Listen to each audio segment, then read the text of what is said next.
All right, welcome back to the Never Not Boring podcast, episode 2. They said we wouldn't be back. We didn't know if we'd be back, but here we are. We're back. I'm one of your hosts, Nick the Game, and alongside me is my partner in crime, my co-host, Captain Prosciutto himself. Phil, how we doing? I'm good, Nick. How are you? Good, good. How was your week? Oh, it was great. Took a little bit of a trip, came back, Hmm. back to work, and now back to podcasting. Yep, it only took a couple days. The audience won't know this by the time we do our release. They won't know the time it took for editing for us to get back on the bandwagon a little bit to start recording again. But nevertheless, we're back. We're gonna get into a good groove. I have a good feeling. I was excited to get back into it. I don't know if you were. I was. It was a little hectic trying to set up the topic and then, trying to figure out what to Yeah. say for the topic. But Yep. I am excited about this. Hopefully, with the learning curve that we had last week, we can get into the swing of this and, start posting these more regularly. I think we're gonna shoot for the first podcast to be out this week, and then this Hmm. will follow the next week. Yeah, it only took us an hour or so to start up this time as opposed to the 2 hour setup and troubleshooting we had last week. So we're improving. Week by Yeah, week we're improving. yeah. Hopefully, no restarts and cutting off in the middle of the podcast. So You mentioned you went on a trip this week. Did you I think it sort of segues into what, before we start, I'd like to know like what we've been playing, how that went. I'll let you know right now, I did not do as well as I wanted to. Work got in the way a little bit. My plan since we last spoke was to get more into Horizon. I've played none. I played none. I didn't play any of it, and it's so sad how this game always just get this franchise gets effed with me, whether it's another game coming out or just something in the way. But I haven't really played anything. I've been playing more Pokemon Brilliant Diamond instead, which is oh, not what a game! What a which game is to not play. which is not worth the time comparatively. But I'm having fun because it's a easy before you go to bed play type game as opposed to the hour Yeah. commitment of fighting a giant robot. So I Um, I feel like we'll get to the horizon, but I do want to kind of, you know, just ask you how you're feeling about Pokemon Brilliant Diamond. I want to know where you're up to. I mean, I played this game back in November and I had my thoughts. So I'm curious where you're up to and how you're feeling so far. I'm getting. I noticed the Pokemon as you start suck. Yep. If I have to see another Bidoof again, I'm gonna strangle him.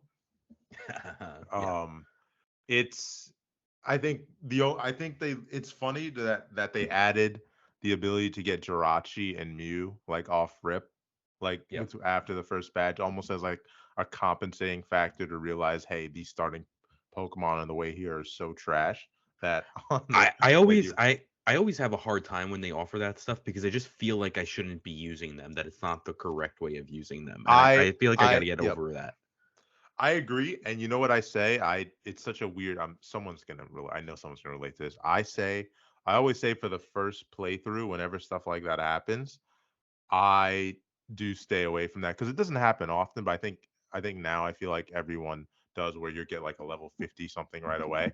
These end up being level 5. So I say if it's the first playthrough, I would stray away from the legendary nostalgic thing or the new one that they push on you for pre-ordering. I usually stay away from it and play through it normally. But since this is like I've played through Diamond and Pearl and what was the other one? Uh, what the heck was the other one? Omega What's the Ruby, gear? What's Sapphire, no. What's the guillotine? Platinum. That's it. Platinum. Okay. So I played through those games 3 times already. You know what I mean? So I think it's acceptable to take. And I only took one. I Oh, left Mew on are the you meaning in the past? yes. So I played them in the past. So it's like I and like we said, they haven't really changed that much of this. They didn't incorporate any new Pokemon on the way to Well, to you know. have you gone in the underground yet So or now no? this is yeah. So this is so now you'll know. I beat the second gym. I went underground. I'm getting my Cranidos.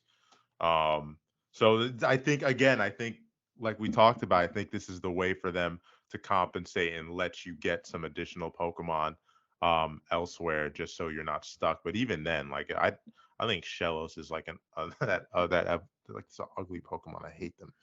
So the If I have the to see another Badoo, like I'm over Bidoof. I know Roselia is a good Pokemon, but if I don't care for it. But yeah, so I'm struggling. The saving grace for this game is that the XP share for me is on. I yes, think automatically. I think So I it's think sort this is of the first game that did that. so it incentivizes me to use other Pokemon, have them in my party. So like I don't feel like I have to sort of take time away, stop, train this guy to use him. So I that's been the thing that's been keeping me going. So I'm having fun again right now. I want to see it through a little bit, but yeah, it's not high up there. I think it's just easy. It's more of a game that's taking advantage of the time that I had little to game and me mindlessly playing it. But I'm enjoying it. It's not like I'm in love with it. I'm just more happier than I expected. But again, I am noticing the things you talked about. Now, again, I'm only 2 badges in where I'm like, what? Who the hell? I hate these guys right now. I don't like them. I don't like you're. I know you're there temporarily, but I'm like going through this thing knowing that I'm gonna be able to change at ease soon. You know what I mean? Yeah. So I Sorry, that mean, was a lot I said. no, it's totally fine, and I'll cut in. I mean, I know that you said that you can't stand the Bidoofs. I will tell Yeah. you that get used to them because you see them Yeah. on like 90% of the routes. Goddamn Uh, sound. Dude, and I'm like, shut yeah. up, shut up. Um, yeah. So you'll see them often. I just remember when I thought about this game and I bought this game, I was like, dang, I really do remember. Like I thought so fondly of Pokemon Diamond and Pearl back in the day, and then I Mhm. replayed this game and I was like, "What the hell was I thinking?" It It's just it yeah. did not age well. You know, yeah, and I'm curious now when X and Y come out. I think that's the next. Those are the next ones in the series. The Oh remakes for God, no. those. They gotta stop. Then no, no. Oh no. Well, I'm just saying they're gonna probably remake everything. Oh So I no. mean, They after got us. They could. Oh God. Yeah, I wonder if they go the same like chibi route. You know what I mean by that? Like where they keep the same small avatar. You know what I mean? yeah, I would assume it's gonna basically be the same game, Yeah. just The upres. diamond. Yeah. With that, I'm saying that same diamond and pearl uh Yeah, graphic style. You know what I mean? Like they're yeah, not. I would say for the remake, they don't. I wouldn't bother making a full on sun and moon, large like human scale, like for that game. You know what I mean?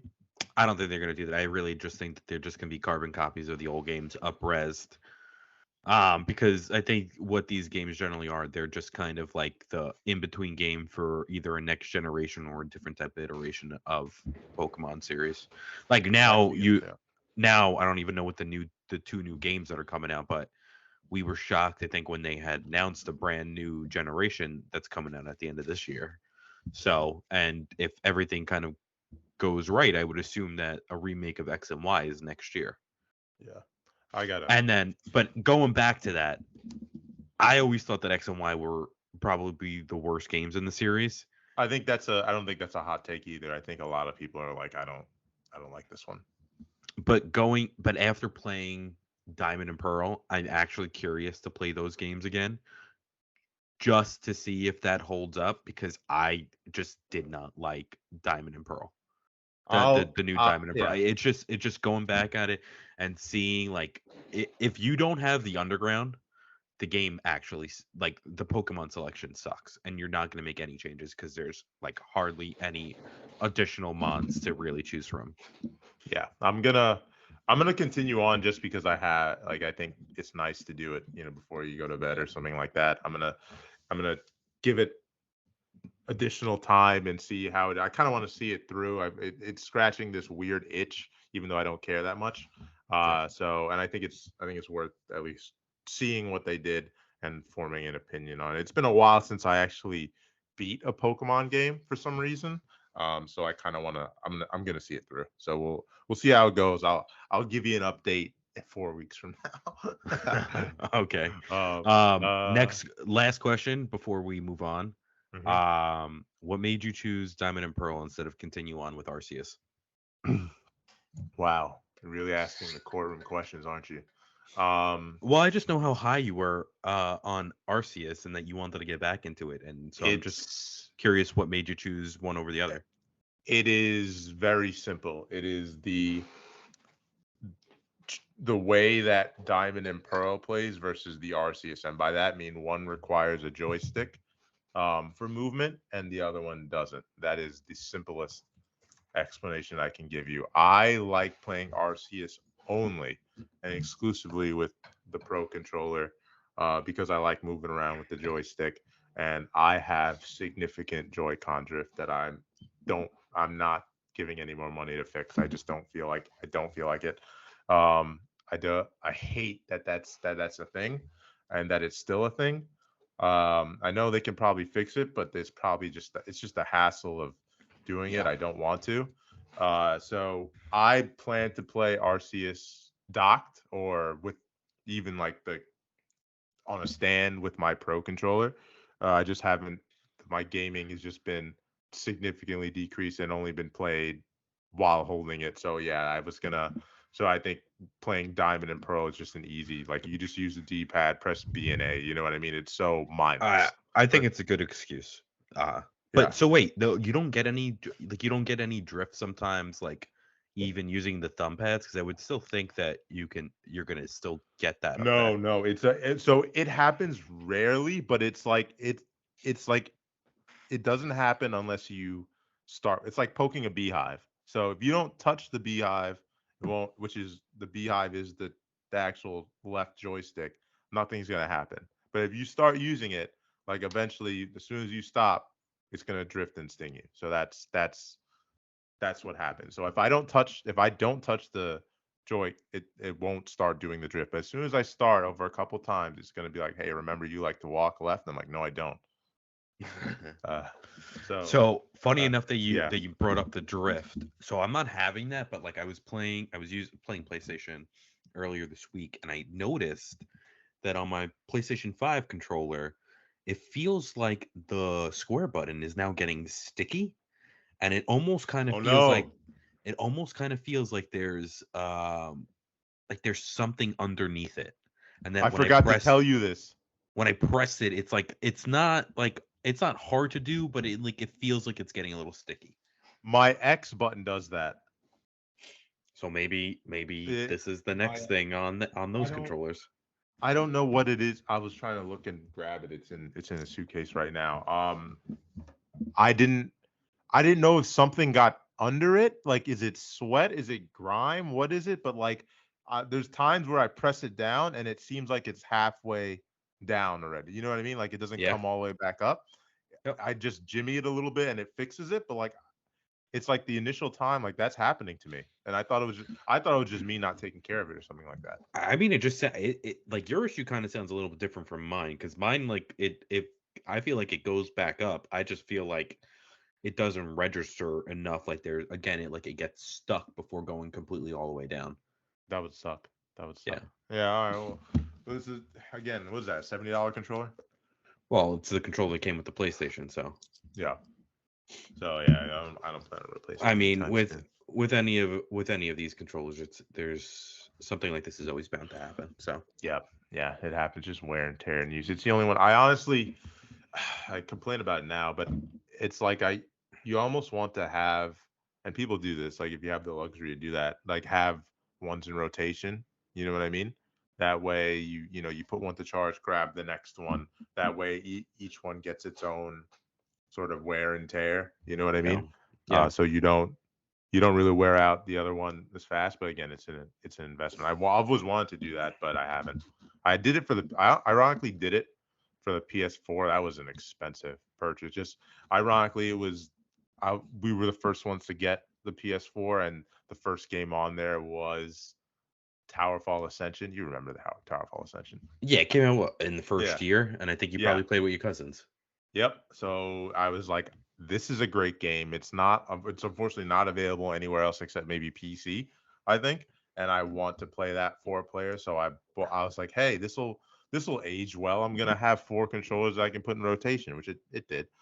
So I spent like $50 each on 3 extra controllers for all of us to play, Yeah, which I is don't yeah. I don't really like buying controllers when at the start of a new console because I feel like midway through maybe 2.5 years they come out like they'll release like a different color of it, and like with it they'll stealth There's release like that an it's a update to it, yeah, it's like a new model. which is like I found it like absurd. I was like, what do you mean? What do you Yeah. mean you put a patch update for this? Which ironically is not a joke. They actually do that for these controllers now. You notice? Yeah, you can stick the plug in and then it just automatically updates. Yeah. It's kind of Yeah, like there's actually I it's feel like like a the game. Switch was the first one that did that. Did they do that? Yeah, the Switch controllers do that. Oh, well, Actually, it you know shows what it that might be? It might have been the Xbox Elite controller that was the first one, now that I think it about it. shows you how much I play Switch. Yeah, Yeah, I mean, that can is you true. imagine for Switch that happens to the one without the detachable Joy Cons, the light? Yeah. Could you imagine? Val has it, right? Sorry, I said Val. Yes. Yeah. That was my girlfriend. She has the Nintendo Switch Lite. Yeah, I think you would just have to kind of replace the whole unit and give it back. There was one time that The she was like hassle, the hassle. she was telling me that she thought that she was having that issue, and it wasn't. I don't know what it was. You know, sometimes how if you just like re-click in on like the L3 button, um and then like just kind of like pull it out, it kind of like it like gets like unstuck. So I don't know, I think it got a little stuck, but like luckily she hasn't had that issue. All right, good. Yeah. Glad. Just to wrap up what we're playing, there was one thing that you mentioned to me this week that I wanted to talk about. I think you mentioned to me was what's this thing called? Is it an analog pocket? Yeah, so I don't know why. Oh, I know why it is. So I went to Texas, I'm gonna and look this up while you mention it. Go ahead. yeah, sure. So here I'll pop in the link. I have it up. I'll put it in our share chat. Yeah, I got it. Go on. You're going to Texas. Yeah, so I go to Texas and I noticed that my girlfriend's little brother is playing a DS. So I'm seeing all the games that he's playing and I'm like, holy shit. I was like, these are like This is the one I classic met. game. Yes, yes, yes, the Wow. So younger bro, one. look at him. You look at him. What was he playing? So he had like I think he had like some Diddy I think he had Diddy Kong Racing. Is that on there? Yes. No. Yeah. It is. It is. Yeah, so he had Diddy Kong Racing. Then I saw him play like Mega Man, but not Mm-hmm. like the good one. Like I don't want to say good ones. He was playing the second iteration of the Battle Network. You know, like the Star Force games. Do you remember that? It I was like think a so. it was Yeah. like a very limited series before I think they like really canceled it. So he's playing those, and then I was seeing all those games. I was like, dang, I really want to go back and play those games. So I was like, all right, I don't really want to buy an old console like a Game Boy SP or Game Boy Advance where it doesn't even have like a backlight. What can I play? So I came across this analog pocket, and I've heard about this. I've heard about it in the news a couple times, like a couple years ago. People have been talking about it. But I was like, hey, this seems interesting. So I look at it, obviously I put a pre-order in. It's like these things are like $200. It's not Are they really really? yeah, so it's not really like an emulation tool. It's basically what you do is you get the old games and you stick them in the console and they play them. So it's like Mm-hmm. basically like an updated version of a Game Boy. So you still have to like go find the games and that type of stuff. But then I was actually like going through the list because I was like, oh man, it's like because then I was like, oh, I don't want to really wait for this. So like let me see how much it costs to like even if there's like an upres price, somebody's like really, trying to price gouge a little bit. Let me see what the prices are. So it was like $60 more, and I was like, all right, that's not a problem for me. Let me try it. Let me put a bid in. So I put a bid in on Macari. I didn't win. I got a best offer, but then it was like my chance to like, kind of decide if I want it. I was like, you know what? Before I buy this, let me look at the games that I would want to play. So I went down the list of all the Game Boy Color games, all the Game Boy Advance games, Yeah. and I just like it came across to me, and I was like, there's only like two or three games that I really want to play, and the three Yeah. hundred dollars to drop for this is definitely not worth it. I hear that because I would say there's a couple things I wanted to mention to you was that an an SP can play Game Boy Color and Game Boy Pocket games. You know that, right? Yeah, and it's like what, $60 or something like that. You Yeah. could probably get it And for. me and Ryan have four of them between us. Oh, I didn't know that you had four of them, so I could just borrow it from you. Yeah. So I say let's do this. The only benefit I would say here is that you would this this thing has obviously an upres display, probably battery life a lot better, Hmm. with the Type C charger and things like that. So it'd be and I think it looks pretty sleek. It's probably a very sexy device, honestly. Yep. Um, but here's what you do: you come to the house, you look at the you take an SP, and then here's what you do: you're gonna witness the crate of all the GBA games, Game Boy games that me and Ryan had between us, and then you start picking and choosing and deciding maybe this library, and I'll be like, hey, you should try this, and you'll just have them. You know what I mean?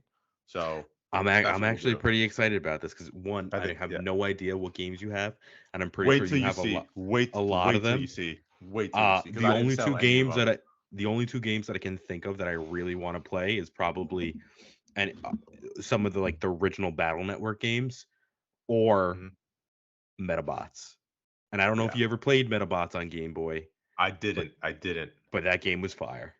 All right, good to know. All right, we'll look into that. Yeah, do you know what's weird? The only thing you have to worry about is for the Game Boy Color and Game Boy Pocket games. Do you know? Does this ever happen to you where you played? It's the saddest thing in the world, by the way, where your life sort of ends. Where I think the best example of this is and a lot of people can relate to this, is the Pokemon games, right? Blue, Yep. red, gold, silver. Like, have you ever started your game and it just says new game, Yeah. and Yeah. there's no, and your save's gone? Is that happen because the battery died? Yes. No, the battery inside the Game Boy, the game. Do you know what I'm talking about? Yeah, that's a little sad. Yeah. So That's like your childhood. yeah, so no, that's a normal thing. So within these game cartridges is a circle battery. I don't know what it is, but that thing lasts years, probably 10 years or so, 10, 15, depending on how much you play it. It doesn't recharge, you know what I mean? So like you play that, and then at some point that battery dies and it no longer holds your save. Funny enough, I've actually seen a video of somebody replacing the battery, Hmm. and Hmm. it's It's not an not easy that process. difficult, but it requires you putting like Effort. magnetic tape or something like that. And I'm just like, Yeah, I, it's I more can't. effort than I want. It's more I the only Yeah, effort I want to do is, unscrew it, take it off, take the re- old battery off, yeah. put the new battery No, in, and it's it's not not. that process. I'm sure it's pretty easy. Someone will make fun and say it's not that bad, but it's just it's it sucks. It's the most devastating thing that's ever Yeah. happened to me. Um, Well, but I'm anyway, sorry. yeah. Yeah, Moving so on. So yeah, so that's that's basically it on the Pocket, and then that's pretty much it. I mean, for games for me that I have played with, because I know we skipped me, we know we only talked about you. I yep. haven't really played anything. I am trying to start Horizon this week, and I did try playing Fire Emblem on Yes. Switch. So now this is we didn't get to connect on this. What happened, man? Well, I what? played. I went to bed really late the night before I left for the trip. Hmm. I tried as best to stay up on the plane as I much as get it. I possible. understand. I understand. I Yeah. only made it 45, only 45 minutes into it, so I was like still like there was a lot of cutscene. There's a lot of like text at the beginning. Yeah. Yeah. I was like I listen. I was getting into it. I just think if I had an extra hour of solid play, I think I would have been hooked. And then I'm coming hoping. back, Yeah. and then Go coming ahead. back, I was gonna play it, but then I realized the new James Bond movie was on the screen, and though I can't get that movie anywhere else, so I just decided to watch that instead. I have two questions. Well, two. One note. Second question. This is my fault. I want to know you playing games on planes suck. They you have to go into that with like a mindset. I'm going to do something effective on this plane ride, and that Hmm. requires you both getting proper sleep, either before, like the night before, or before you get to the airport. You're also you're ready to go on the plane, you're not tired, maybe you get a coffee and you're like, this is what I'm doing. If you don't do that and you're exhausted for this trip, like doing the actual act of something is going to ruin that experience. It happened to me with Breath of the Wild. So I hope this doesn't sully your experience for three houses of it. So because that's my fault and I get it because I understand playing games like trying to play an actual game that requires your attention on a plane is tough. Yeah. Yeah, Um, no, it doesn't. I'm definitely gonna go back to it. I'm hoping maybe I'll plug in maybe an hour or two this weekend and just see between yeah. Horizon and what Hmm. actually hits. But you're right. I Uh, mean, the yeah. planes, the plane ride just I feel like it just drains you.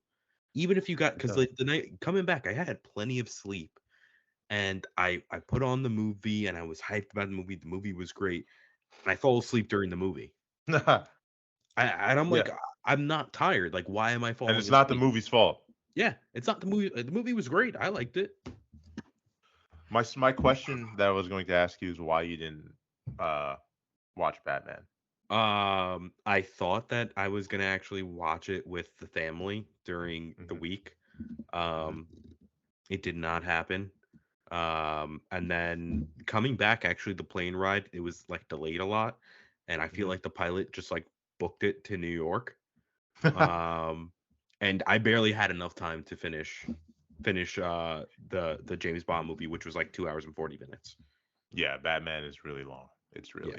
really long. So yeah, I mean, I hope that I do want to watch it, within the next week, so we can talk about it. I don't know if we're gonna do it on the podcast or not. Yeah. But All I know is that that's the it plan. made me. It's you. Everyone knows it's quote unquote critically reviewed well. It just made me realize I want a new Batman game. But yeah, I'm looking forward to your opinion on it. Yeah, I've heard a variety of things, like people that I've heard that people that I've spoken to that watch it. It's very divided opinion. Shocking. Like Yeah. even though it was like critically reviewed well, I mean, a lot of people had negative things to say too. Well, I So. watched it with my dad, and he found it boring at times, but very he liked it, but found it boring at times. But Hmm. I didn't get that same way. But like at the same time, we started this movie at 10:30 p.m. Horrible Oh decision. man. And he had just came back from a long drive from Brooklyn. Actually, it was Yeah. the I'm pretty sure Wow. it was yeah it was last weekend. So it's just like we had made plans. He said he was going to be home at a certain time. He wasn't, of course. So we started late, and I was leaving the next day. So I wanted to. We had made plans. I want to watch this movie together. I think you'll like it. I didn't want to just watch it with Rye Guy, um, without him and ditch him. So yeah, No. I think that sullied his experience a little bit. Yeah, that's like it's a long movie from what I've heard. Um, and when it's like dark, it could just like put you to sleep, put you in a bad mood. I don't know. Yeah. Anyway, we'll talk more about this hopefully next week. Yeah. All right.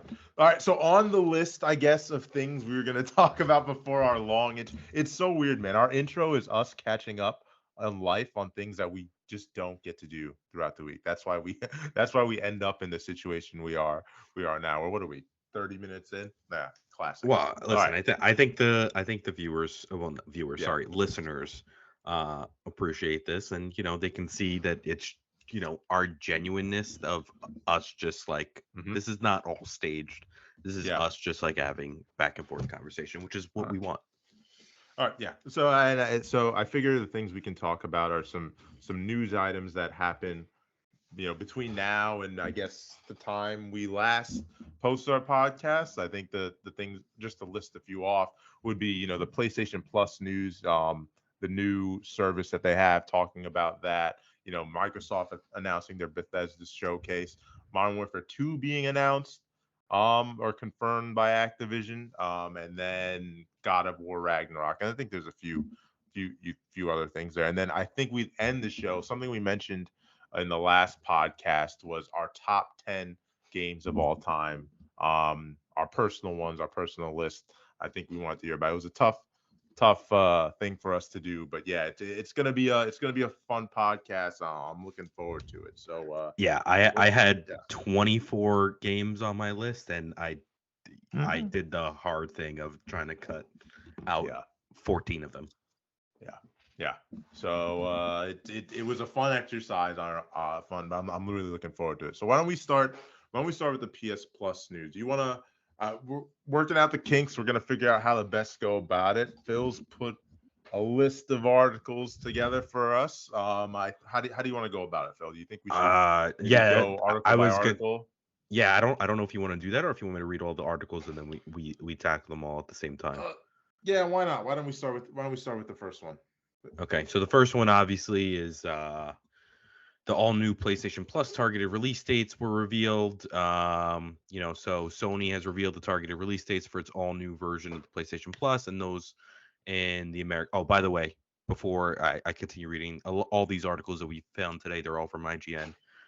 We'll Got to do a give better credit job. where credit's due. Yep. We'll do a better job in the future of trying to spread this out between all different news outlets, but it was kind of a little bit of a rush job, and I just basically Mhm. pulled up all the articles from IGN.com. Anyway, so back to it. Sony has released the targeted release date for its all new version of PlayStation Plus, and those in America are said to be able to start using the new service June 13th, 2022. So they says this all new version of PlayStation Plus will bring together both PS Plus and PS Now into a three-tier subscription service, and it will include up to 700 games and access to retro games. The first tier is PlayStation Plus Essentials, and it provides all the same benefits that the current iteration of PlayStation Plus offers at the same price of $9.99 a month. PlayStation Plus Extra, the next step up at $14.99 a month, that adds a catalog of 400 of the most enjoyable PS4 and PS5 games. PlayStation Plus Premium tier is the highest option. Will cost $17.99. In addition to all the previous benefits, it'll also include an additional 340 games from PS1, PS2, PS3 via cloud streaming, and PSP. This tier will also offer time-limited game trials. Unlike Xbox Games Pass, however, PlayStation Plus will not initially offer first-party titles on the new service the day that they launch. Yeah, I think that's generally it for this article. Sure. Do we want to talk about this Yeah, for yeah. right I now? think Okay. I yes, I think that's a good idea. There's a lot to unpack here, and we've saved. I know this has been around for a bit since we last spoke, and I think there's a lot over here in terms of both talking about the tier list, right? What we think about that, talking about the cloud streaming part of it towards the end. I think And I also guess also kind of bringing up the Xbox Game Pass. I mean, we both have yes, Xbox Games Pass, so I mean, I feel like yeah, we and can whether kind of and whether we think discuss the that differences. Yeah.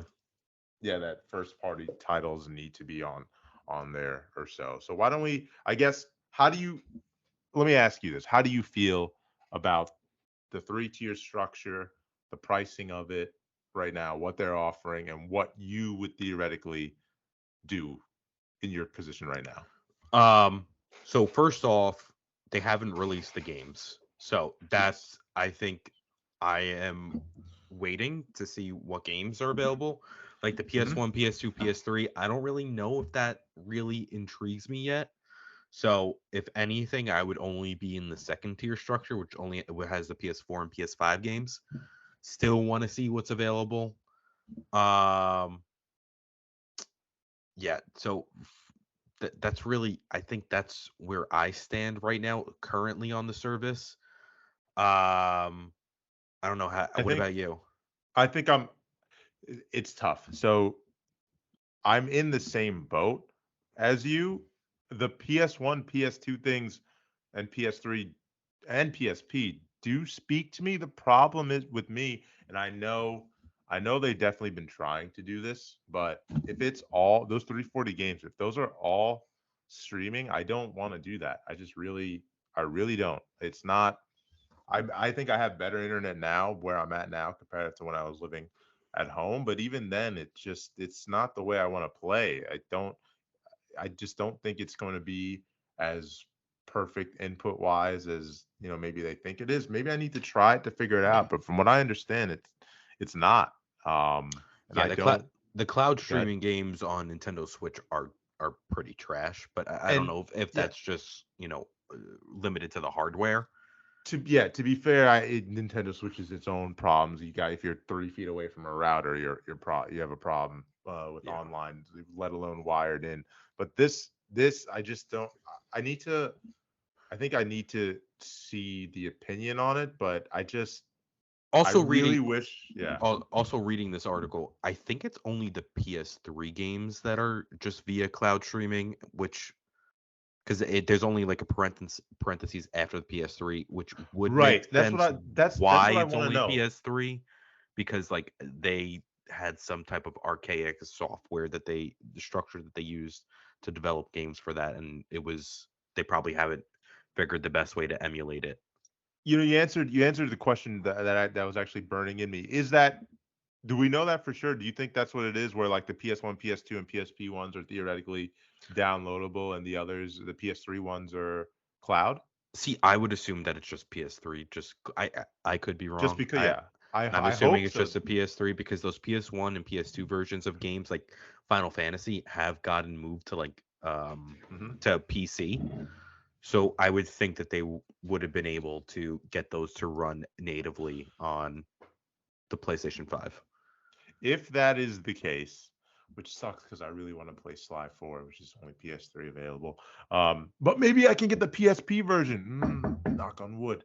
Um, Yeah. but The other thing, bringing that up, is there, I guess, from what you said, is there really any games in the PS1, PS2, PS3 ever, or even PSP that you want to go back to? Like, I can't really think of anything. Like, as soon as I don't want to sound spoiled, but like, as soon as I see those graphics, I don't really know if I can run through those games again. Like the it only, depends. like the only game I can really think off the top of my head that I would want to go back to play because I missed it was Batman Origins, just because there's Deathstroke in it. He's the main villain, and he's my favorite character in that. He's not the main villain. Spoiler alert. Wait till you Okay. see. It's crazy. Oh, thank you. um, the no, it's I would say ironically when I think about it, the PS3 not I'm not thinking about going anything back there.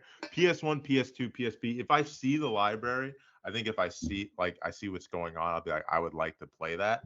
Uh, the Ironically the PS1, the one that I'd play the most is probably Crash Bandicoot, which already got and Spyro, which already have updated releases, so that kind of takes it away. But I'm sure if I see the library, I'd be more incentivized to go back into it again, Hmm. see what's going on in the PS1, PS2. But again, we got to put eyes on it. You know what I mean? That's the only thing that's holding me back.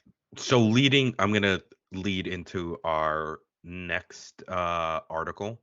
Hmm. Hmm. And this kind of relates to, I guess, the tier list over here and the Hmm. pricing between the middle tier and the third tier. Also, Hmm. way to go, Sony, to make this process super fucking confusing with the three Yeah, tier structure. I expect Uh, nothing more. Anyway, so PlayStation reportedly now requiring developers to create 2-hour game trials. Game developers are reportedly now I required to didn't create. know this. What the Yeah, heck? so this is something that came out a couple days ago. Okay. Game developers are reportedly now required to create time game demos for PlayStation Plus premium subscribers.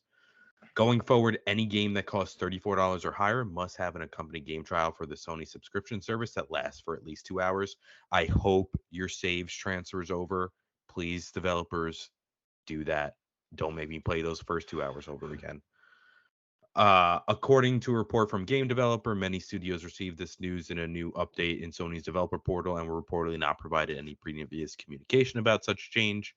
This new policy does not apply retroactively or at all to PlayStation VR games. However, developers who plan to launch PlayStation games in the future will have to adhere to these updated guidelines.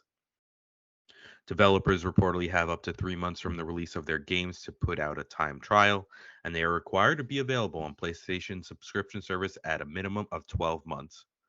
Custom game demos for the service will reportedly be considered, but it seems like Sony will only approve them on an individual basis.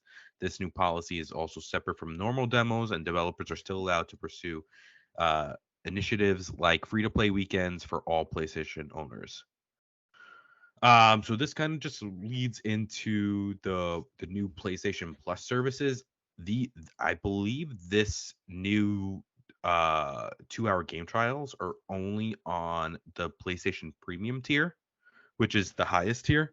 So for an additional $3, do you think that it's worth it to upgrade just to the PlayStation Plus premium tier? Question: Who is required to do this? This is everyone. Like I'm saying, like say like Madden, EA, It's everyone, saying it's saying anyone everyone who's putting 34 or out a more. game of $34 or more. Ooh, a lot to dissect there. Also, I like think now that that a good thing that you brought up Madden, I feel like that kind of kills EA Access a little bit. Because I know yeah. EA Access, you have that membership. What is it, like $5? You get 10 hours of the game, but like you can play 2 hours of the game. That's like essentially good enough to tell you if you want to play it or not, or if you want to Who buy it or not. It's kind of a big bully move, huh? A Kind of little bit, yeah. kind of like saying, hey, like if you want the game on our platform, you have to do this, which is considering when they're quote unquote winning, I guess, for lack of a better term. Like This is, it's but we will say this is super consumer friendly. yes, it is. It is. I think it's very nice that you're allowed to sometimes you really want to try a game and know here's the problem. That will these demos be true representative portions of the game? We're in a very slippery slope here because I see two things happening, Phil. Let me lay them out for you. One, they put the demo out and it's like not the best version of the game because it doesn't have a patch out, or they're rushed to do this because they had to do they didn't plan for this originally. You know what I mean? I hope they do.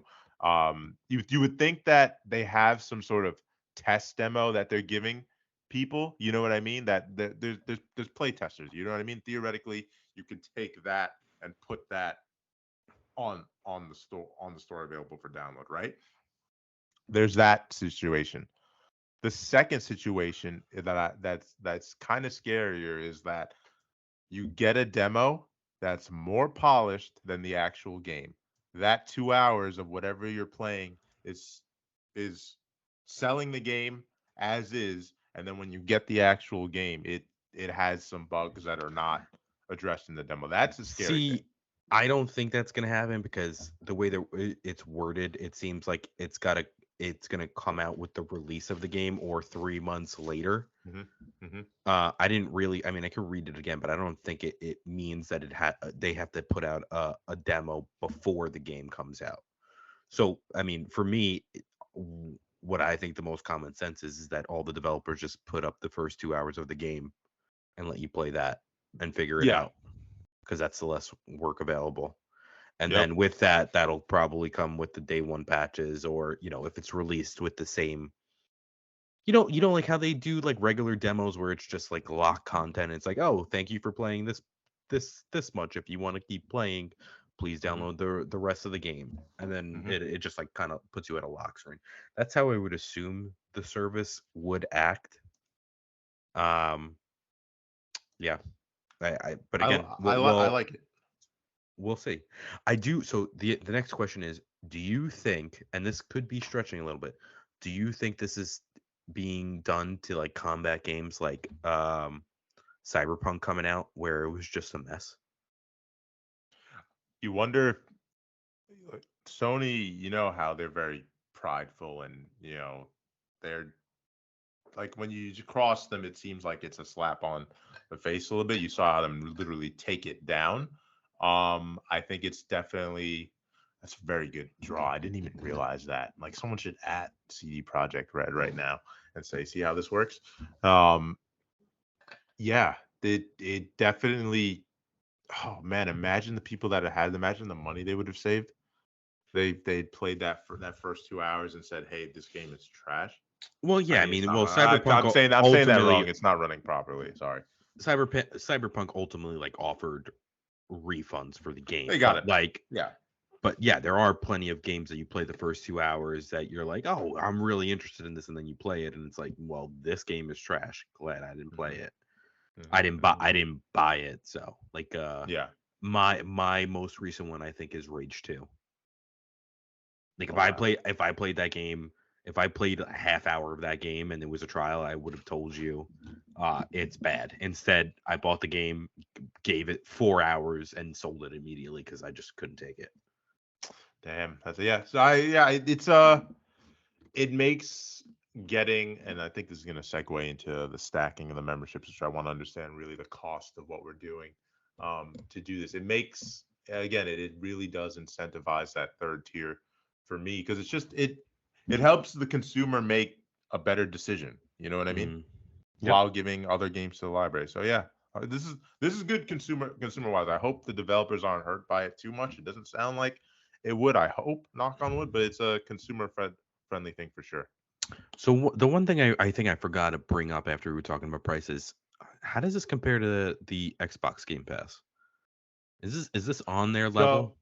so yeah, so we did skim over this. This is what from the last article.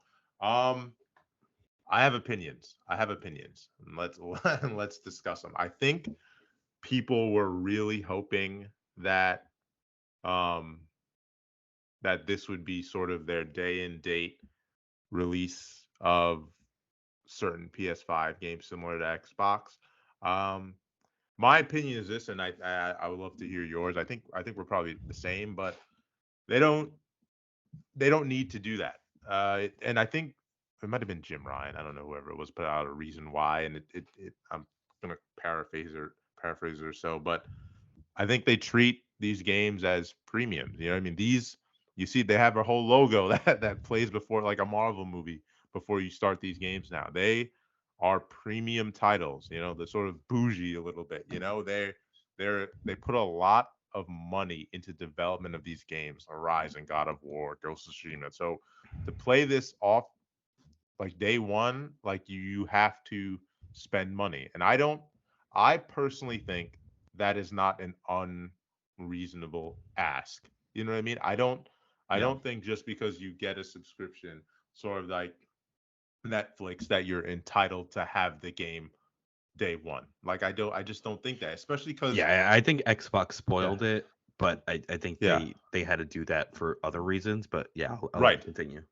You know, you're hitting the nail on the head in terms of what I think as well. It's I that's that's a great like all power to them. That's great, but if Xbox were in the position that PlayStation was, I don't think they would have done that. I think they had to win back some consumers to and had to do that. So I when I look at PlayStation, because of the quality of the games, I think it speaks for itself, especially the way that these games sell. Um, I don't. There's no It's need to do that. after coming from like the PS4 era. I feel like the games have, they've started getting more recognition that they've deserved Right. because, all these developers are making games on PS3.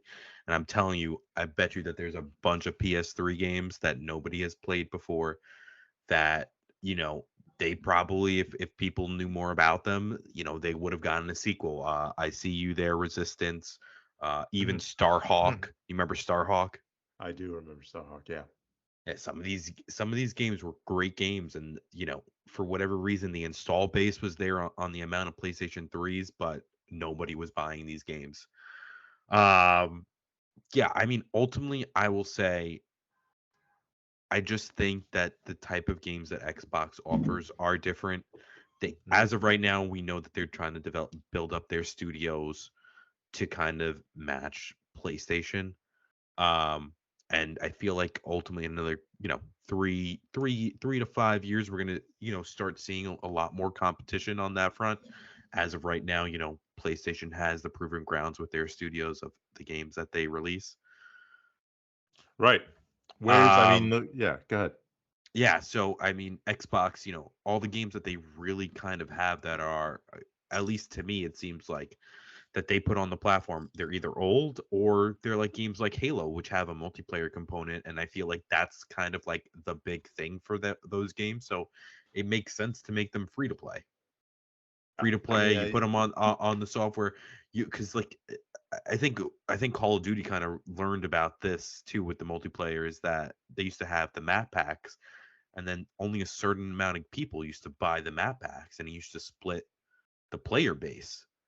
and they realize like, hey, this doesn't make sense to do this anymore, and what makes sense is, these battle passes, get people to pay X amount of dollars every like through 60 to 90 days.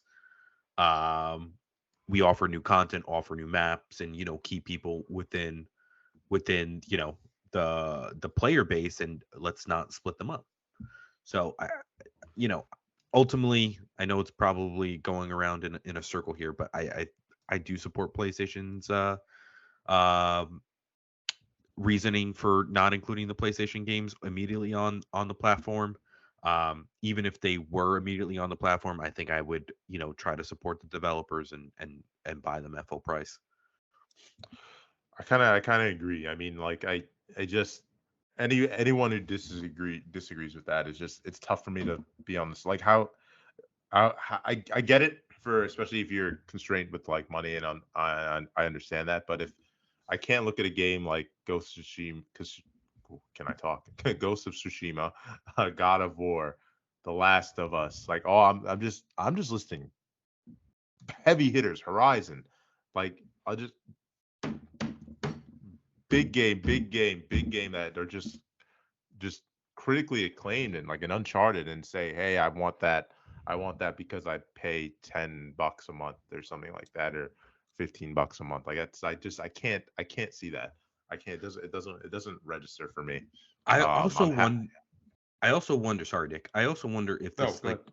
kind of empowers these third-party developers that have been putting games day and date on Game Pass not to do so. I I hope it I don't want to say I hope it I hope it incentivizes them. I hope that it lets them put more money into the game, put out a product that people like playing and people are willing to spend money on. That's what I hope that happens. Yeah, that's all I want. Is that everyone should be on the same page in terms of what they're getting, what and be happy with their purchase. I'm perfectly okay with that. Yep.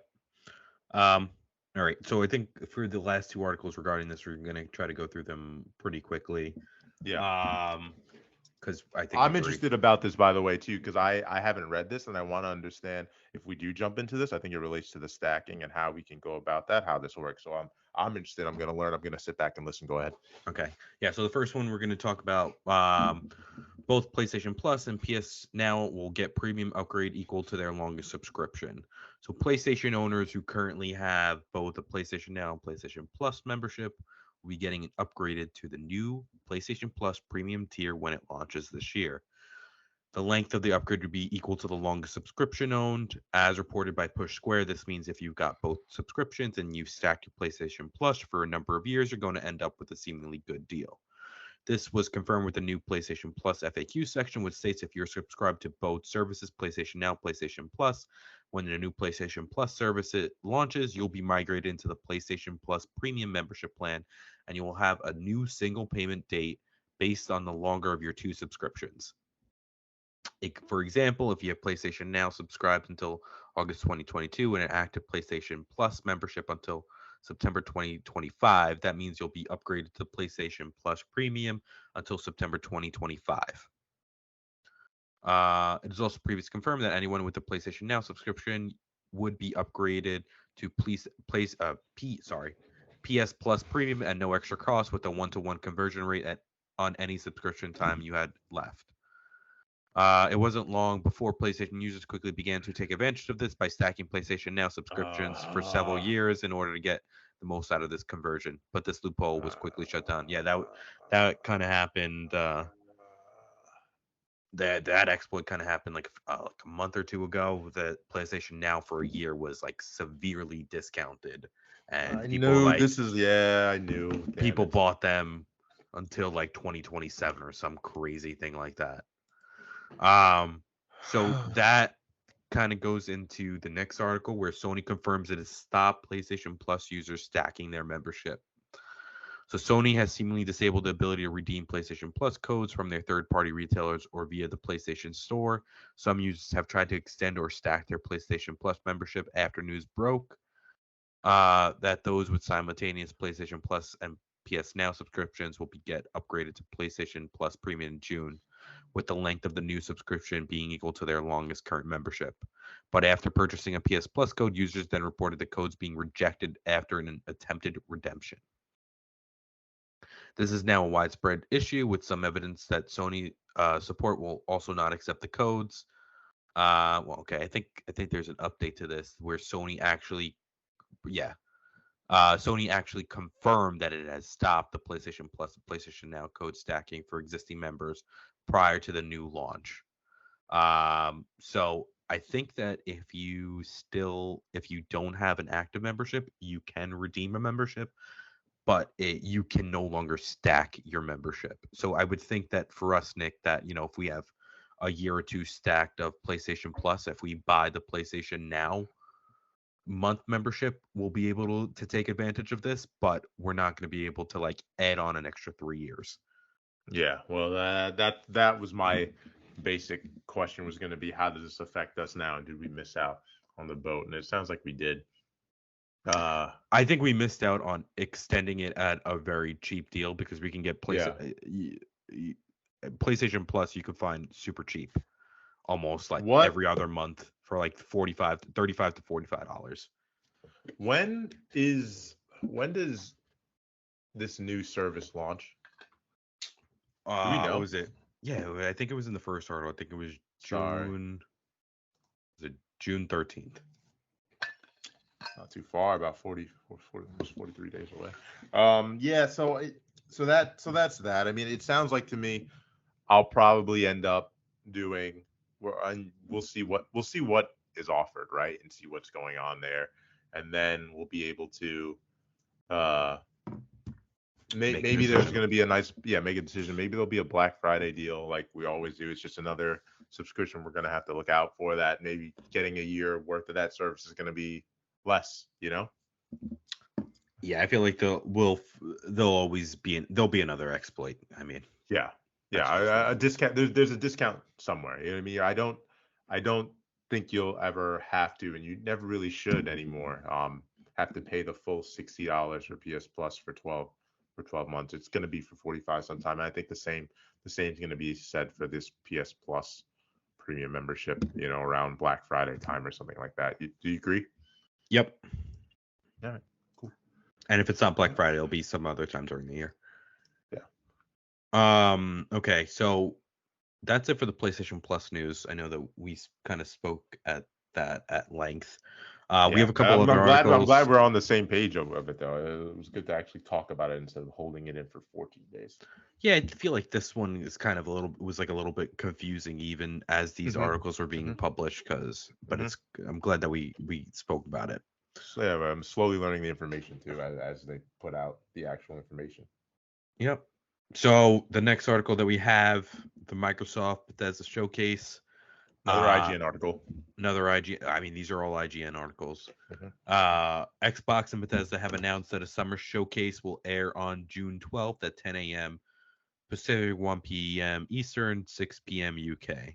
This showcase will include upcoming games coming to Xbox and PC, as well as Xbox Game Pass. Currently, Xbox's most highly anticipated game with a set release date is Starfield on November 11th. We'll see if that gets delayed. We'll almost certainly see first gameplay at the showcase if it doesn't come beforehand. Arcane's Redfall is also scheduled to launch sometime in 2022, so release date for it might be revealed too. I have no idea what that game is, but I will look it up before we talk about this. Yep. While Bethesda already announced Elder Scrolls 6 back in 2018, it might be a while until we hear anything about it, since it was announced before Microsoft's acquisition of Bethesda. We could possibly receive confirmation of Xbox and PC exclusivity. Machine Games announced last year that the studio was working on Indiana Jones game, so more information about that could be shown as well. Pretty exciting.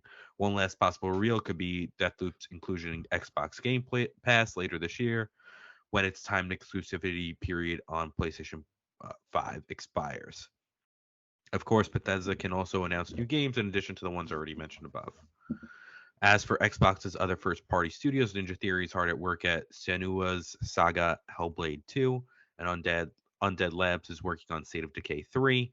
Perfect Dark reboot is in development at the Initiative, as well as a Fable reboot over at Playground Games.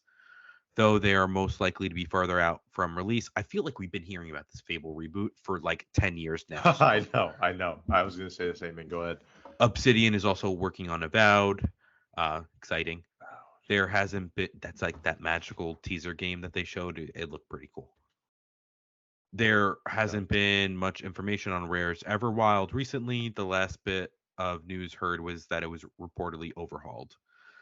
Last year's Xbox Showcase saw reveals such as Outer Worlds 2 and Forza Horizon 5. So yeah, that's it. I'm sure as we get closer, we'll talk about it. We'll probably do predictions the week before, and then I don't know, we're gonna talk about whether we're gonna do 2 podcasts, a short podcast just talking about that, and a regular podcast. As we get closer to the date, we'll let you know. We may have our first guest host at the time for that as well. Shout out Jack. Shout out Jack. More to be announced. Yeah, but either way, I just quick thoughts on this. I mean, like I'm again, we're not as involved in we are in the Xbox ecosystem. We tried, we tried, especially with Bethesda. We do put our best foot forward.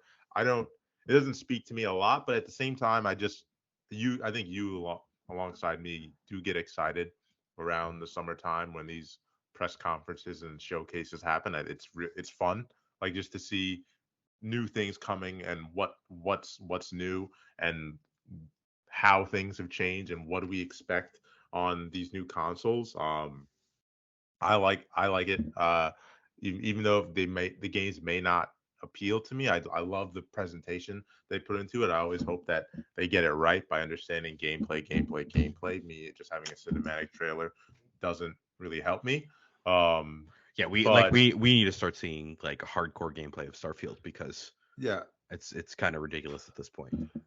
I'm looking forward to it, man. I can't wait to hear what more they have. I want as much as I'm more involved in the PlayStation ecosystem, I want them to speak to me. I want them to get games and bring me back in. I know I should be trying Senua's Sacrifice. I know that apparently it's a really good game. The I would Hellblade like to game, try right? it. The Hellblade game, yeah. State of Decay, I have mixed feelings on. I feel like it's a glitchy type game. If State of Decay 3 is a co-op game that we can get into, I would love to stream that and play together, regardless on Xbox Game Pass. The only bullshit that I'm going to call on you on this is that I've seen you play worse zombie shooter games that I still don't understand why you've never really got into State of Decay. But have you seen that game? Have you seen that game? It looks horrible. It looks horrible. 2 or 1? Both. They don't. Wait, are we on 4? We're on 3. Oh, we're on 3. I'm pretty sure I've seen like that game doesn't run well, and their engine is old. And if you're talking about Back for Blood, I swear to God. Yeah, and that's what I'm talking about. Back for Blood is back. What was that other one too on that PlayStation Plus game that you made me play? It was free for Plus. It was bad. It was free. There was no investment on your part besides your time. Yeah, that one. Which is the most valuable thing to anyone out there. Yeah, I'll give State of Decay another shot. I didn't play 2. I think I played like a couple hours of 1. 2 co-op? We can check. It probably is also I'll available check. You on go. Game Pass. You keep going. It's probably also on Game Pass too, so we can probably check it out. Yeah, so I mean I'm interested in State of Decay 2, State of Decay 3. Again, I'm kind of sick and tired of the zombie stuff. I know, and I say this, we come from the PlayStation ecosystems. We have Last of Us. We have we had Days Gone.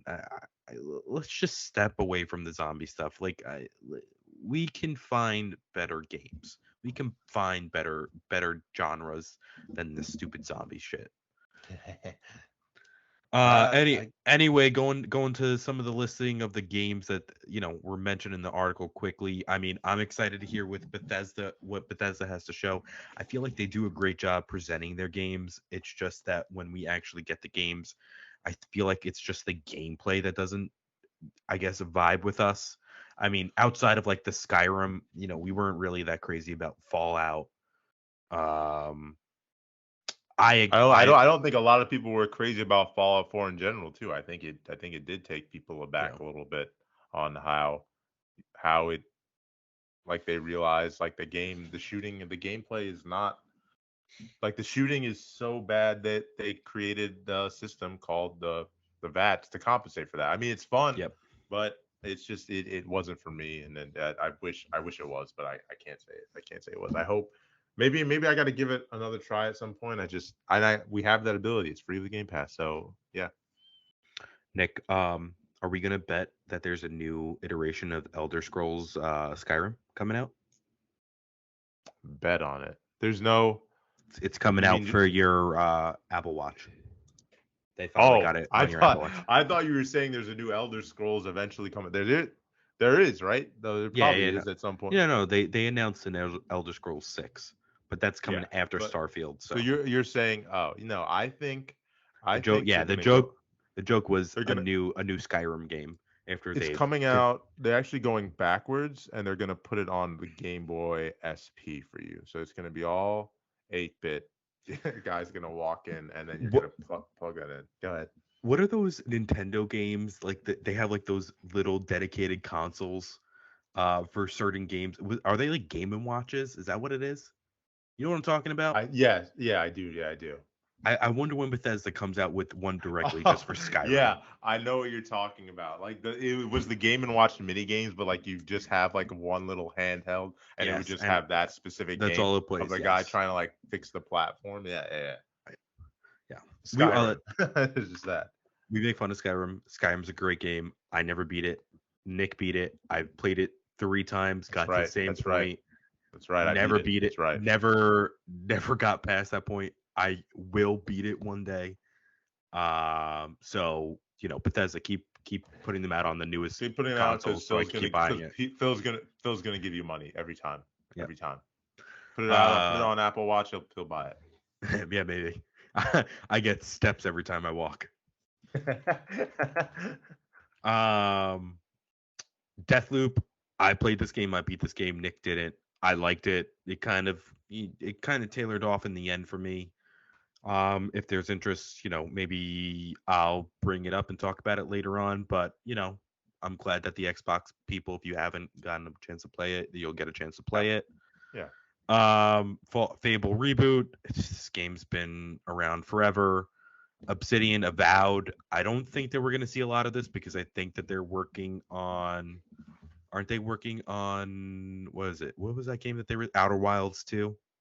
Outer Outer Worlds. Worlds 2. I think that's their probably priority at the moment. Your guess is as good as mine.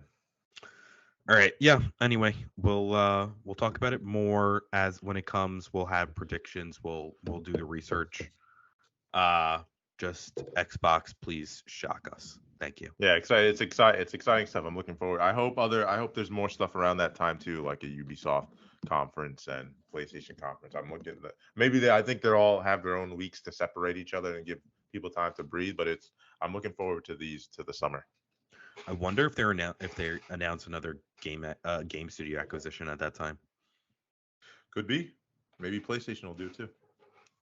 We'll see. Don't say EA. Yeah, PlayStation, please buy EA. No, Xbox, you can take Ubisoft. Shut up. Next story, please. Next story, just kind of want to talk about it. Call of Duty Modern Warfare 2 confirmed. I feel like, and the first logo was revealed. I feel like Did we know this, by the way? Did we know this? I think this was happening. This was heavily teased last year that Modern Warfare 2 was coming back. Modern Warfare 1, the reboot, was very successful. I think all Call of Duty players are probably pretty excited to go back to this game because please because the last 2 iterations have been really bad, to the point where it's now impacting Warzone and it's which is killing the off one you that don't game. which is what you don't want to do. Yeah. I just think that, when Modern Warfare 1, the reboot came out and Warzone released after it, they didn't realize the gold mine that it was. Also, the fact of COVID, the game just blew up, and it's fantastic. I want to go back to playing Warzone. I just don't want to level up the new weapons. So, I'm excited for this game. I'm excited to get back into it and excited to play it. Modern Warfare generally has been my favorite iteration of the franchise. I mean, Black Ops does get a shout out, but the last Black Ops kind of left a bad taste in my mouth. Nick, hopefully, maybe this is the chance to bring you back in. Yeah, this is maybe you get to see me at my peak. This I hope my hopes for this is that again it's back to its roots a little bit, right? I you know my stance on all the futuristic stuff, which I think has been out of it for a while, so I have really nothing to complain about. I hope it feels the Well, same. see, Go ahead. I'm going to stop you right there. Would you rather have futuristic or would you rather have the past weapons? And the past, I mean World War II weapons. No, I'd give me an M4, like regular stuff, Scar, that stuff. Exactly. Like I can't take like I going don't back in the want to past jump with off of these. the wall with a jetpack. I don't want to do that. I don't want to play Titanfall. I I don't. understand that, but Yeah. I really have a big affinity for Advanced Warfare. I enjoyed that, and I'm shocked that you don't like that game because you were really good at that game. I know. It's the irony. I was like, this game's enough. But yeah, I'm excited to get back into this. I hope it's be sick if they have some of the similar maps. Oh my god, it'd be so awesome. My question though for you is this: how does this going to affect wars? It's weird, man, because this is what I don't understand really, right? The two games that have weapons in Warzone, right? Mm-hmm. Made by two different studios. So there's an overarching studio that works on Warzone, and then there's the different Call of Duty studios that work Right, that make the on game. the regular game every year. And then Right, and the multiplayer. that studio works with the Warzone studio. And they, update the map and update all the weapons and make sure all that stuff is updated into Warzone. I understand that. My question is, and again, this is me just being a noob and all, right? You have to admit, right, that those two games from a multiplayer standpoint should feel a little bit different, right? Different eras, different guns, Yeah, I right? mean I the still have Call of Duty, still Call of Duty, right? yeah, I mean I will give you like the modern weapons with the Cold War weapons. It wasn't understandable, but I mean I don't really think that's the issue with the game. I think if anything, the only real big issue with it is like the balancing of three Right. games of it. That's another thing I was gonna bring up. How is that gonna work with how is that gonna work? So the Warzone that we know as of now is going to go away. There is going to be a new Warzone that's coming out. Because like I said before, I don't think they realized how big Warzone was going to be. And how being able to balance all these weapons in different eras is crazy. It's crazy. So everything was built on the original Modern Warfare reboot engine, and Hmm. they never had. After how successful it became, they had to figure out how to basically keep building and iterating on it. So they never had a really solid plan, which is now why they're just basically saying goodbye to Warzone as we know it, and they're gonna remake Warzone 2 from the ground up. So, hopefully with that, it'll be easier for them to update the maps because they actually the developers had said that they would like to do like these time things, like these timed events where maybe there's some type of map rotation like Apex does. Apex is a little different because the maps are a lot smaller, the people are a lot smaller, but no, the the Call of Duty developers did say that they want to be more free with the game. They want to be able to update the game a lot more. So like with this, we're gonna finally get a next gen update. Um, I don't know if they're going to add FOV sliders to that. I hope that they do, but they're like resistant to do that on the old Warzone, so we'll see. And yeah, I mean, hopefully they'll start from a clean slate and they'll have a better idea of like going forward after every new Call of Duty game that comes out, like how the weapon rotation is going to work. And I think if I'm correct, Modern Warfare 2 is coming out this year. Did the Call of Duty next year get delayed?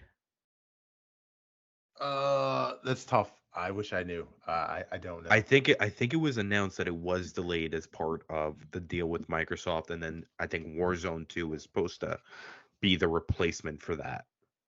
Um, but yeah, we'll find. I mean, I'm excited. Warzone is a great is one of the best battle royales out there.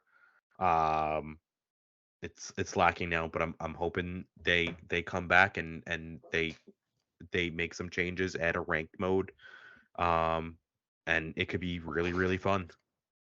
Yeah, just to piggyback off that, I'm actually very excited based on everything you said because that was not my issue with it, but like the math wasn't making sense to me. Just knowing like all the variables going into that game, I'm sure look, it's wildly successful. People are still playing it and stuff, but I'm excited that of everything you said in terms of rebuilding from the ground up and sort of it's almost intimidating a little bit when you think about how much is in that game right now and what you have to do. Obviously, you probably only focus on the newer weapons and stuff like that, but knowing that there's going to be put real effort and sort of everyone maybe starts at a new slate makes it very like I can't wait to jump into that with you and Jag in the group. You know what I mean? It'll be sick.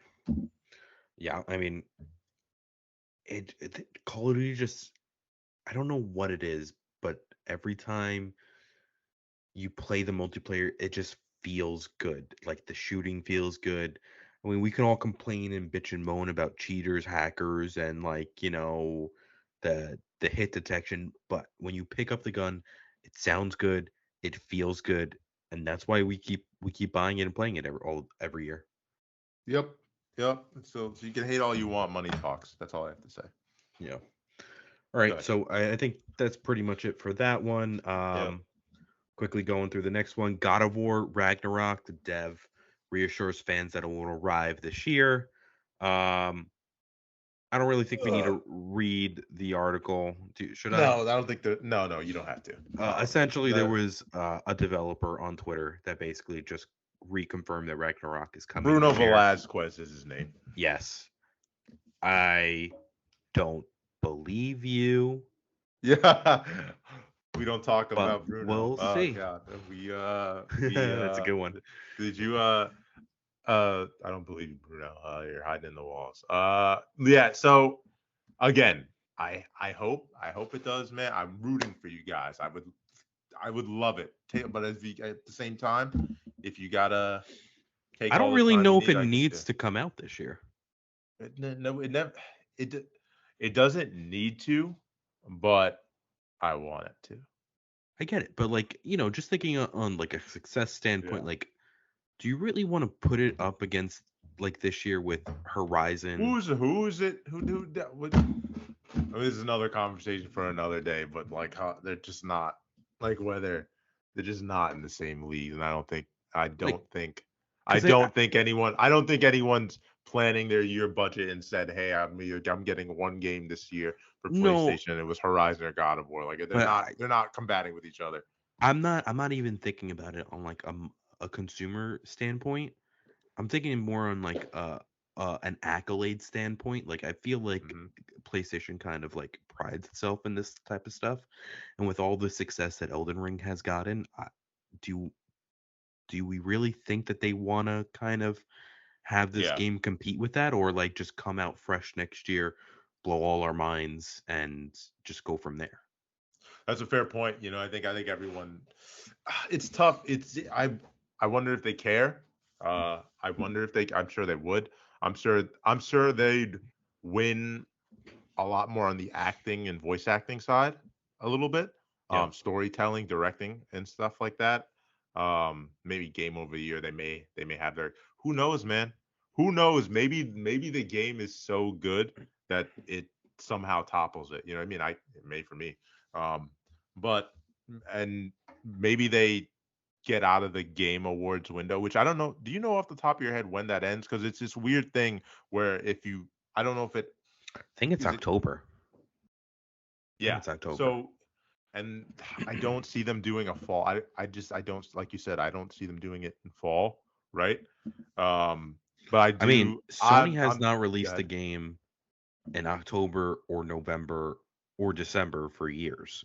So, I Yeah. mean, to me, like the last day that I would think that this game could come out is September. So I don't really know. And I'm telling, I think it's reasonable for it to be pushed to 2023 before the end of the fiscal year Yeah, for like sales it, wise. I I feel think it like can. I I think it feel like can. they generally like a February March release. The only thing I Yeah. could think of is that they have some other game that's ready to go at the beginning of next year. It's just like I don't believe it. I feel like they're taking Uh, their time with everything. I just don't believe it. well, the only thing I can think of is maybe Harry Potter.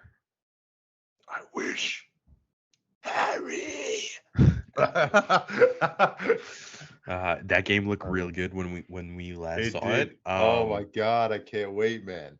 I can't wait. So I mean, I would God. assume I personally assume that that game is beginning of next year, and Yeah. then the Rocksteady is the Suicide Squad is the fall game, the premium fall game for PlayStation next year.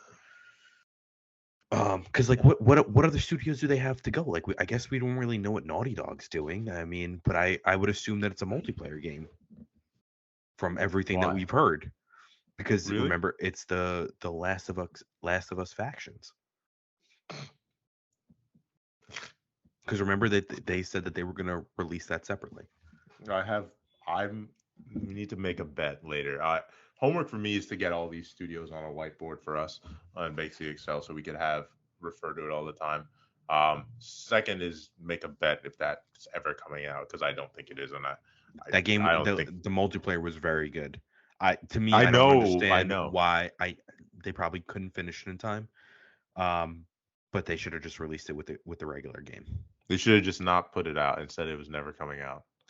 I think you would have pissed people off more because again, it was that good of a multiplayer. It was just different. It's just, I get it, but like that's not. We'll talk about it later. Let's go. Let's go to the next one. Oh yeah, I hope it comes. I hope it comes out this year. If it doesn't, I'm looking forward to it. Either way, I think we both are high on God of War 2018. Yep.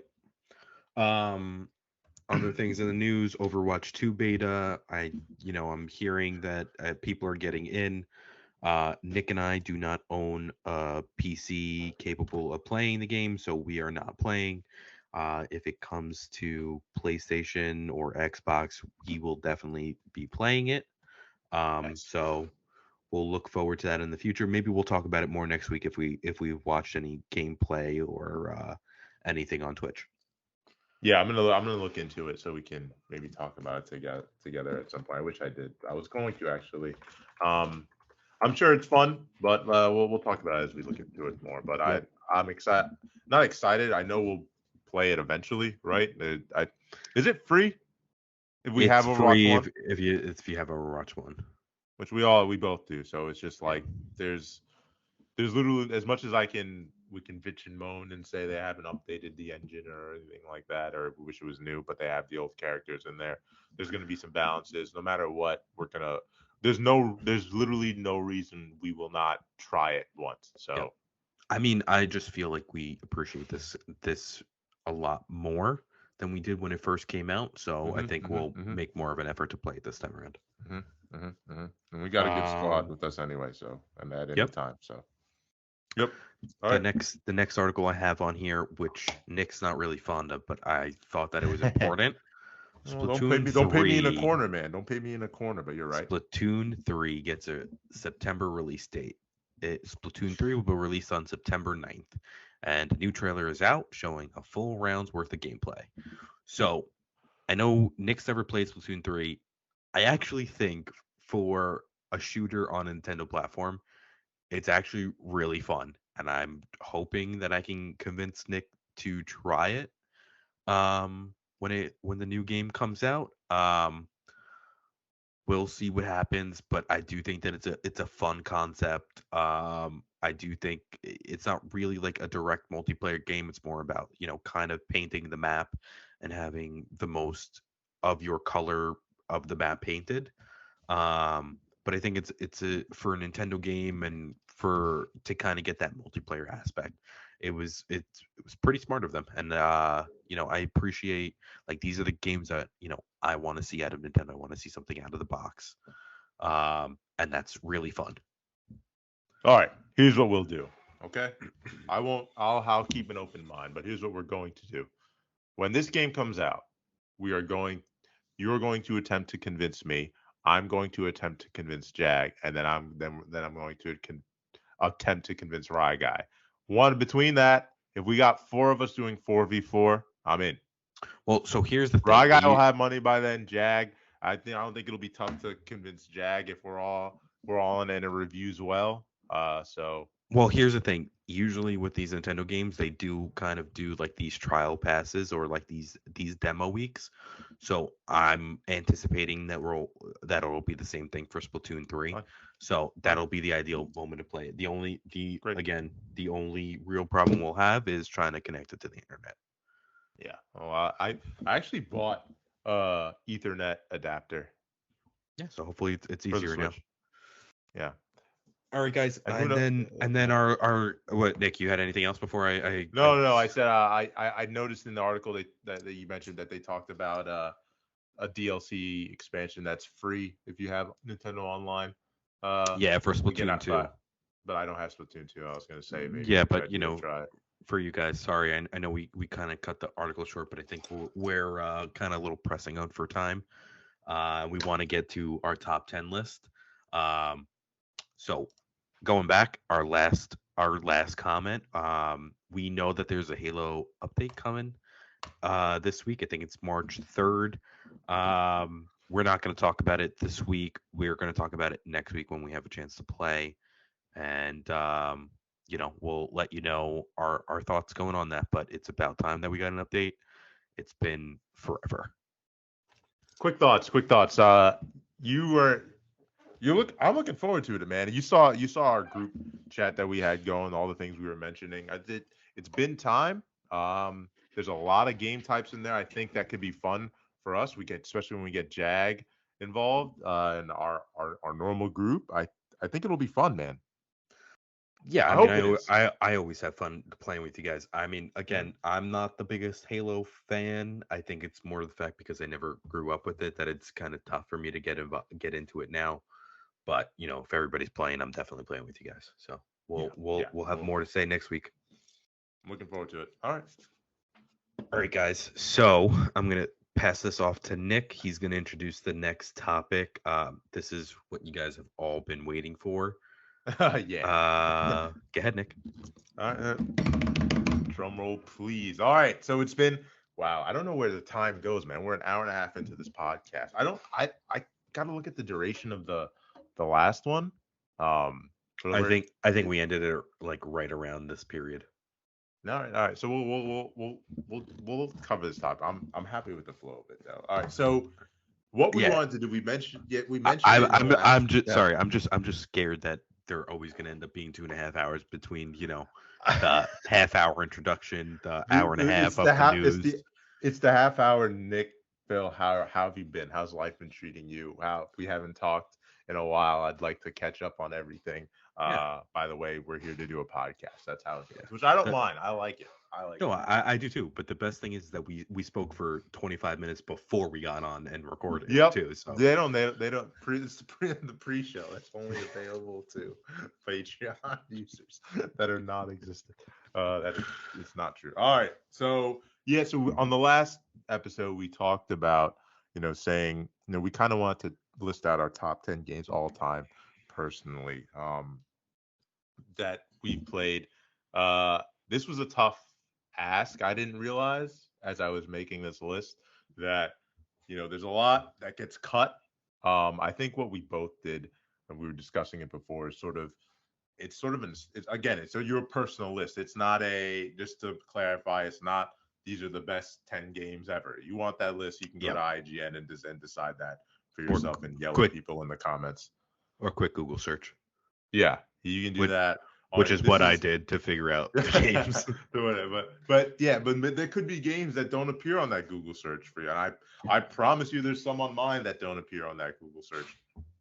I Or you promise no, you, yeah, I compiled my list within like the last 45 minutes of getting on this podcast. So I promise you there are games that I've missed on here that I completely forgot yep. about. It's gonna happen. I can't wait for especially the people we know to listen to this and say, "Hey, man, why'd you leave this off?" Yes. Yeah. So it was interesting. It was tough. I'd say so. I narrow. We have our 10. I gave us also some honorable mentions just to because Phil was dying on the inside when he had to cut his list of 24. Um, so I was gonna be stricter and make it 3, but I think 5 is a fair one for honorable mentions. Spoilers, I'm going to tell you the couple games that I also removed from the list as well. But we Of won't go. course, you, Well, yeah, well, yeah, we'll well, just mention that, but them. we're not We're going to not going go to on a go into them. soliloquy about why they're on the list or not on the list or didn't make the list. So, Can I go first? what do we want to do? We want to do honorable. So, how are we going to do this? What's We'll the do our format? top. We do our top 10, and then we do our honorable mentions at the end. I feel Do like you agree? I feel like that's giving more power to the honorable mentions in the top 10 list. No? No, because they get mentioned in passing. These we go into detail, not crazy detail, but like why they're our top 10. Okay. All right. And then, What do you think? are you giving me one game and then I go? Or what are No, we doing? no, we're going. Wait, because it's tough because we're not doing it in. Hmm, I mean, that may be a good idea. What do you think? I think so, and I think the other thing It'll maybe, keep an interaction like back and forth as opposed to me going on a yeah, because long. then it just feels like it's like a half hour of you talking, and you're probably gonna get Yeah, tired. yeah, and plus, like, who wants to hear that? You know what I mean? All our listeners do. All right, so we'll start with our 10, right? Yeah, and I'll do then my 10, you'll do your 10. And to preface, I think we agreed like our first 7 aren't really like yeah, they we're only kind of really go, yeah. numbering the last three games. The Yeah, rest, I'd say the last 3 are yeah. yep. Also, if in the top seven we both have the game listed, we should probably just get it over and done with and talk about it then. Unless it's one of our top three. Okay. I'm in agreement with that. I'm gonna keep track of it as I go. All right. So and Go first. the way I approached this, yeah. So I was sort of going, and I wonder if you were doing the same. I was going through it in chronological order I'm like my childhood as I was going through as I was playing things. So that's how this list goes a little bit. So we'll see how the crossover actually happens. I know for sure you do not have have this on your list, but so my first one because I ended up going first, and obviously my first console I looked at was a Super Nintendo. I have Street Fighter 2 on there. I tell me you Not don't have shocked. that. So yeah, I talked about this in the last podcast. It's my first fighting game I've ever played. It's one I think it's actually pretty iconic too. Have you ever played Street Fighter 2? I feel like it's in the arcade, right? Yeah. Yeah, But so it was also in yeah. It was I also I've on Super. I've played it somewhere. Yeah, I want to get you to play it normally, like the old one with the old Super Nintendo sound. Yeah, it's very nostalgic for me. Probably one of the top fighting games that were out at the time. I think it's very beloved franchise. Still making games today. Excited for Street Fighter 6 whenever that came out. But yeah, Street comes out. But Street Fighter 2, I just have so many memories of getting my ass kicked, beating Ryan, having him now beat my ass. Um, so now, yeah, it's that's my 10. Any thoughts? Um, how would you? So the Street Fighter is generally uh a 2D game, right? One. Yes, it has always been a 2D game, from my understanding. Alexa, Uh, I'm putting it in my. It's always been a 2D game. how would you feel if they did a 3D game of that? Horrible. I there's games like that, like Tekken. I think they may have had them as there was actually a plan to have. I don't know if you remember this. There was a Street Fighter Cross Tekken. Do you remember that? Something, yeah. I feel like I So remember, there was but a I Street Fighter ignored it. Cross Tekken where it was there was they're on the 2D plane, and Tekken is normally a 3D plane, and they plan to then make a Tekken Cross Street Fighter, which was in a 3D plane. So it would be like them fighting in their sort of way, and that never came out, from my understanding. I'm not that good at 3D fighters for some reason. Like I played Soul Calibur a lot. I don't know if you ever played that, I actually have and played Soul Calibur. it's different. You have to think about the game at like at an angle, if that makes sense, and where you Mm-hmm. can get hit. There's sweeps and things that can affect you. So and with those games, there's a little bit of a juggle, kind of. So it's yeah, it's not my cup of tea. I'd rather them stick with 2D. You bring that up. You bring that Isn't up, Dragon Will. Ball 3D? No. It's not. Which one? Which one? I thought Fighters? all. I feel like all of Dragon Ball games were mainly 3D. Budokai. Yeah, Budokai is. Budokai is. You're right. Oh, Budokai and like Tenkaichi and all that stuff. They are. Yeah. okay. Go ahead. Finish what you were saying because you're But yeah, saying. yeah, no, yeah, yeah. Street Fighter 6 is coming out this year, and it's weird. I don't know if you saw the trailer. I think I sent it to you, but like whether you watched it, who cares? Um, the logo is shaped like a hexagon. Mm-hmm. It just says SF6, and it's been mixed. Like people, it's like, why does it look like that? And the aesthetic, they kind of look like I want. It looks very UFC like, if that makes sense. So Hey, there's gonna be cage matches. I'm wondering what this iteration is going to be. It looks interesting. I'm excited to see what they do. I want to play it and be good at it. But yeah, that's my first one. Street Fighter 2. So Street Fighter, right? Uh, Going, I just to like add to the there's been other, I guess, 2D fighting games that have come out. Like, where do you think it ranks amongst those? Like, I know Street Fighter 2, you have fond memories of it, but like, if you had a choice to pick now between like the Dragon Ball Z games, the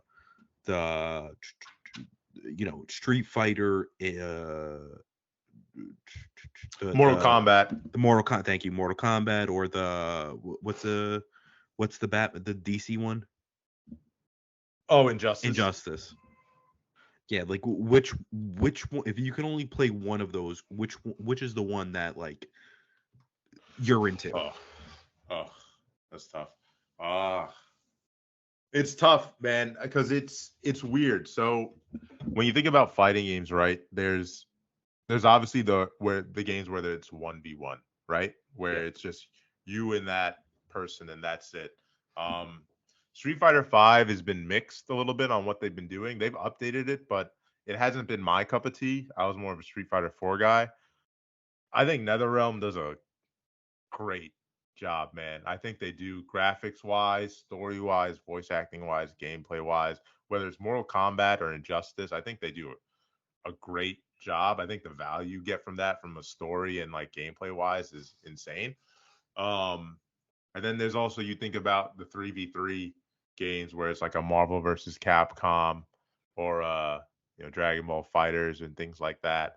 One thing you don't know about is, I think the same people that make Dragon Ball Fighters, and the developer, I think it's called Arxis. Mm-hmm. If you heard of, so they just make insanely good 2D fighting game. Like the graphics are just insane, but like it takes a lot of skill to play them. I'm not that good at them. I gotta learn. It takes an investment like anything else. For me personally, right now, if I were gonna get, I would get one of the NetherRealm games. Honestly, like if I had time, just because you get combination of story, gameplay, like you just have so much guest characters in some of those games, man. You have so much available to you at your hand. That's what I would do.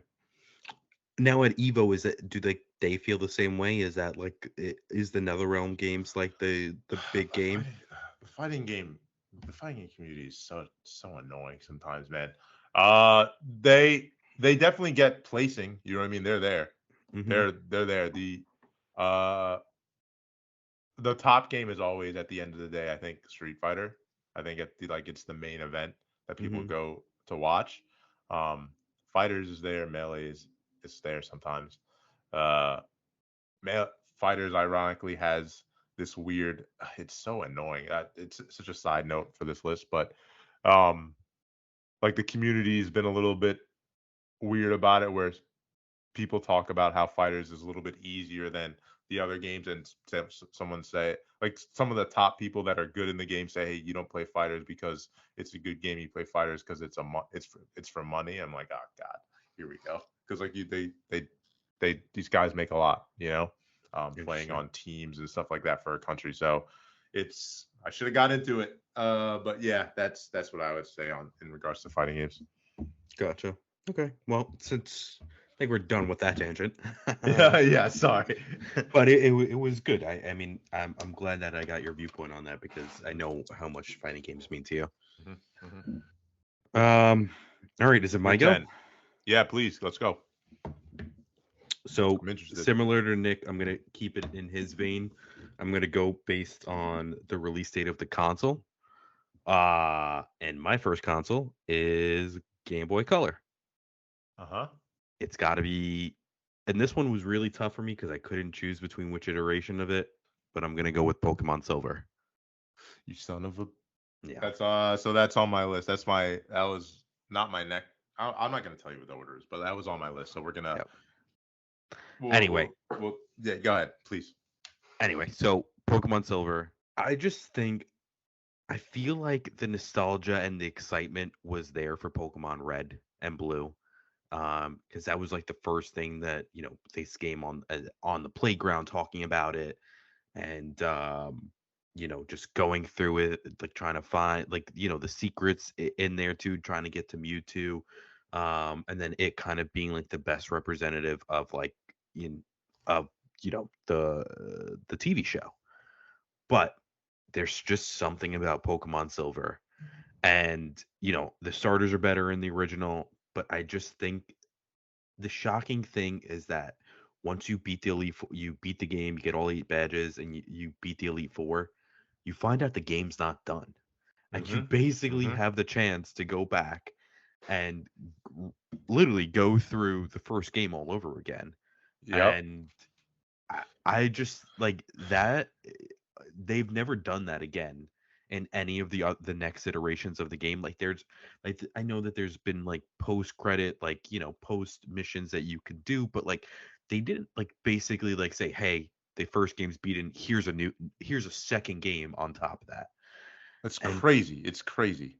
it's like it's unbelievable. And that game will just forever. I've played that game so many times. I restarted, played with every starter, got every mon, uh went to the dragon cave at the end of the 8th badge to go try to hunt for my dragonite. Then going back, remind me, I believe you ended up getting every starter in the game too, right? You got the original starters too. I don't think you get everyone. I think you get the opposite of what you picked, if that makes sense.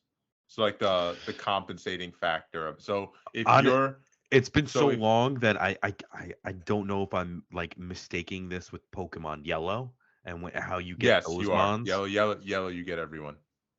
Okay, yeah. So anyway, besides that, like just that simple point of basically there's a second game after that, and then ultimately again you end up playing was it Red at the end of the Yeah. game? That's the ultimate Yeah. goal, to beat Red. Mm-hmm. My God, that game is just perfect in my Yeah. opinion. Yeah, Um, it's up there for me. Again, it's a piggyback off that. It was on my list too, man. I was debating putting red and blue in there, but theoretically, I didn't leave red and blue off this list because it's in this game. The idea that you had beaten the game the first time with your 8 badges, which was a great time. I love the legendary dogs, by the way. Like those yes, guys are awesome. even though Finding that them in the they're annoying to yes, eventually get, but yeah, but like it was at that time you were like, oh my god, he's right next to me. I gotta go get him. Please don't run very cool away. Like mechanic. awesome. You do that. You go through. You fight. You end up seeing Lance again, which is like same Lance from uh The original Elite Four. the original Elite Four. And that the fact that you go back, you end up going whatever it is, left or right, or to that tower that connects Kanto and Johto, Yep. and you like the amount you feel being like, hey, I've been here before. I know now I'm going through what I know is the right way. What do these guys have? Wait, the original guys from Kanto are here. You know what I mean? What Yeah. I'm going through, what does Brock have? What level is it? What level is he? What is he holding this time from this region? What does Misty have? You go, dude, the eighth gym leader is blue. Yeah. It's Gary, which is crazy. Giovanni's not there. It's crazy. The birds are there again. Mewtwo's there, and then so you beat these 8 badges, and then you go back to the Elite Four, and they're stronger after your journey. You know what I mean? You go back, It they've changed. it just kind of upsets me that they like this. I it's sad to say, but this was like the pinnacle, I guess, of a Pokemon story, Hmm. and it happened so early on Hmm. that I just It I was don't know. genius. It was genius. Yes. Yeah, and listen, I think we've all liked all the Pokemon games afterwards. I mean, definitely there's some of our favorites, some of them we haven't finished. I still hold Ruby and Sapphire pretty fondly in my memory too. I mean, I love that even though like 70% of the game is water, but just Pokemon Silver and Gold, it's just different. And it like thinking back at it, like where I was at the time, I remember I got that game for my birthday, and then I got super sick. So all I did that next week was play that game and like eat soup, drink soup, Drink soup. drink soup. I don't know what Yeah, the correct both, way of it. both, both. Yeah, and then the other thing too, I do feel like the Johto Pokemon, especially the starters, are the most underappreciated mons. Like you really don't see that. Like they don't really get like the nostalgia of the original three starters, or even actually the Hoenn starters. I feel like you see those guys a lot in the games.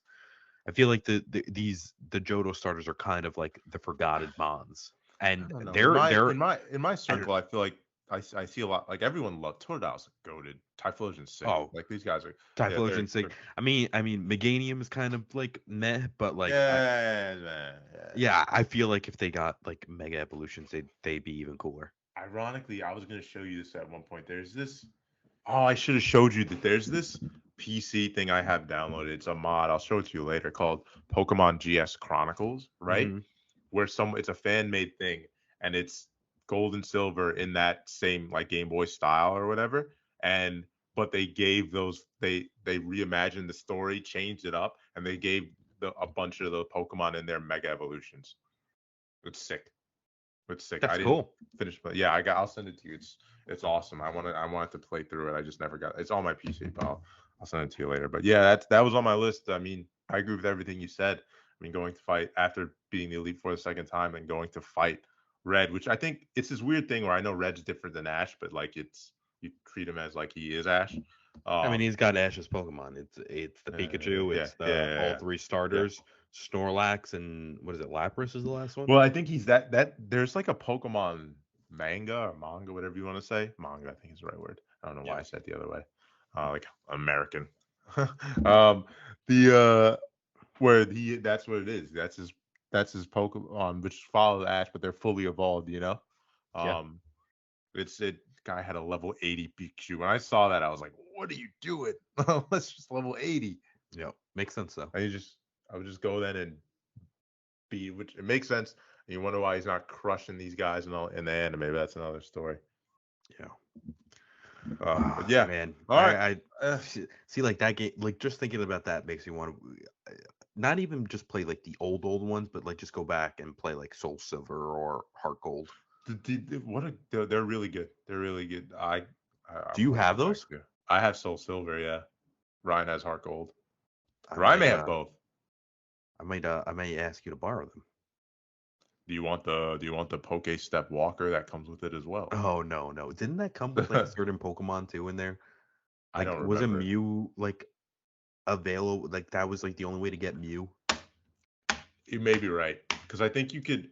I think you had. I don't know if you had to buy. I think it came with it no matter what. But yeah, All right. yeah. Anyway, say your Number second. nine. Number nine. That was just to let you know that was I guess you're eight. number 8, right? You're on 8 now. No, that was my number. That was my number 8. That was my 8. I'm on my 9. Okay. So we'll skip Yeah, you next yeah, time. confusing. Yeah, yeah. I'm still in Super Nintendo area, and I put Super Mario World for me. Um, I it was figured tough that game picking was one of going the to be Mario on there. games, but I think it's one of the best Mario games out there. I mean, the flying with the cape and everything like that. Like, it's just I spent so much time there. I haven't. I think I still, which is crazy, not crazy, but I think there's levels I haven't played in that game, if that makes sense. There's so many secrets in there that like, and plus every I think the I can't be the only one that somehow skips to the end. You know what I mean? So somehow you find your way to the eighth castle and you just beat Bowser at the end. It's such a good game. One of the things I want, again, we talked about this before in the last podcast, but I'd love to do like a playthrough one day. I wish that was like online 2-player multiplayer. I wonder if it is. I'm gonna look into that. But I mean, I I would do. love. I following up on this. I do want to do this because this is one of the Mario games that I never played. You played World. You didn't play World? No, never had a Really? SNES. Yeah. And you never?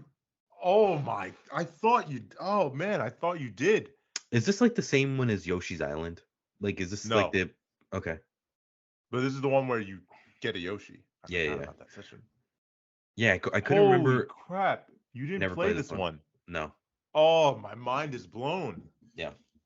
This is a game, man. This is a game. Holy crap! Oh, good. Oh, I can't wait. I can't wait. We're gonna find a way. We're gonna find a way because I need your live reaction to this. It's such a good game. I mean, the variety, I've only heard the good things. So the characters in it. I mean, it's so the music, man. It's just they they've done so well. It's my childhood, you know. So yeah, that's all. I had to put it on there. Just the amount of time I put with my cousin and growing up, trying to play it and beating Bowser and the music. It's something else. But yeah, that's my 9. cool. Okay. So what is my next game? I'm jumping a little bit. I'm going to GameCube.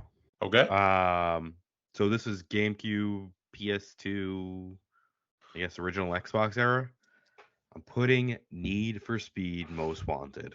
Oh my God, how did I not fucking think you were gonna put that in there? I I had a hard time. I had Underground, um, but ultimately, like, I just couldn't get over Most Wanted. I mean, Underground is fun in its own right, but Need for Speed Most Wanted, the story. I know, and I played this as a kid. I'm sure the story is kind of like a little cheesy, but the fact of the matter of like you like working your way up this list to kind of get to the end boss, and you race all these guys, and then you could steal their cars, and then you ultimately go up against the guy that stole your car, and it's just great. It was the first game that Drama. it was first game that really had like the cop chase interaction. um, so on top of like, beating races, you had, cop like sort of cop missions where you had to like elude the cops for like a certain amount of time. And towards the end of the game, it got really hard because like these Hmm. guys would set up roadblocks, they would set up like the spike strips, and it was super hard getting around them. And then once you got up to like a certain heat level, like they wouldn't go away. Then the helicopters used to come, so you have to like make your way underground and kind of go into hiding.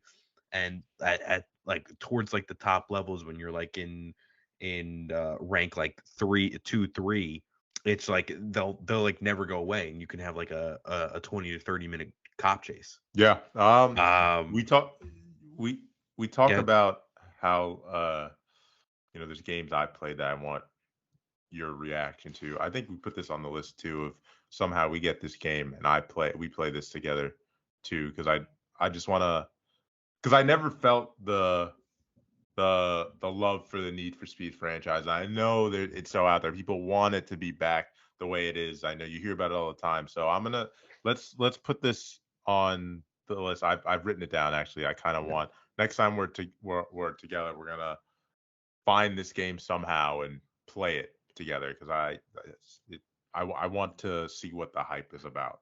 Yeah, this to me, this is the best pound for pound the best Need for Speed game. I personally don't really like any of the other games that have come out after this. I know they did a Nobody remake of. has. I know they have done. Well, no, it's not true. A lot of people like Hot Pursuit. I wasn't a big Yeah, fan you're of Hot right. You're right. Pursuit. You're right. I got that game too, ironically. Yeah, yeah. They did a remake of this game. It it it like they never should have even named it the same name because it had Yeah. no correlation. Um, yeah, I really just hope like Criterion comes back and like just kind of they look at what made these games super fun back in the day and they kind of go back to those formulas because these games like they just don't feel the same anymore. Most Wanted, the driving felt super great in it. The story was great in it and just fighting all like getting to the next level and fighting like this like quote unquote mini boss, beat them, you had a chance to win their car, and then just you basically start the next mission over and over again. And then, you build up, you get more money during the missions, you get money during the cop fights, and you get the higher tier cars. You still have that customization aspect, you still have like the boosting, the fine tuning.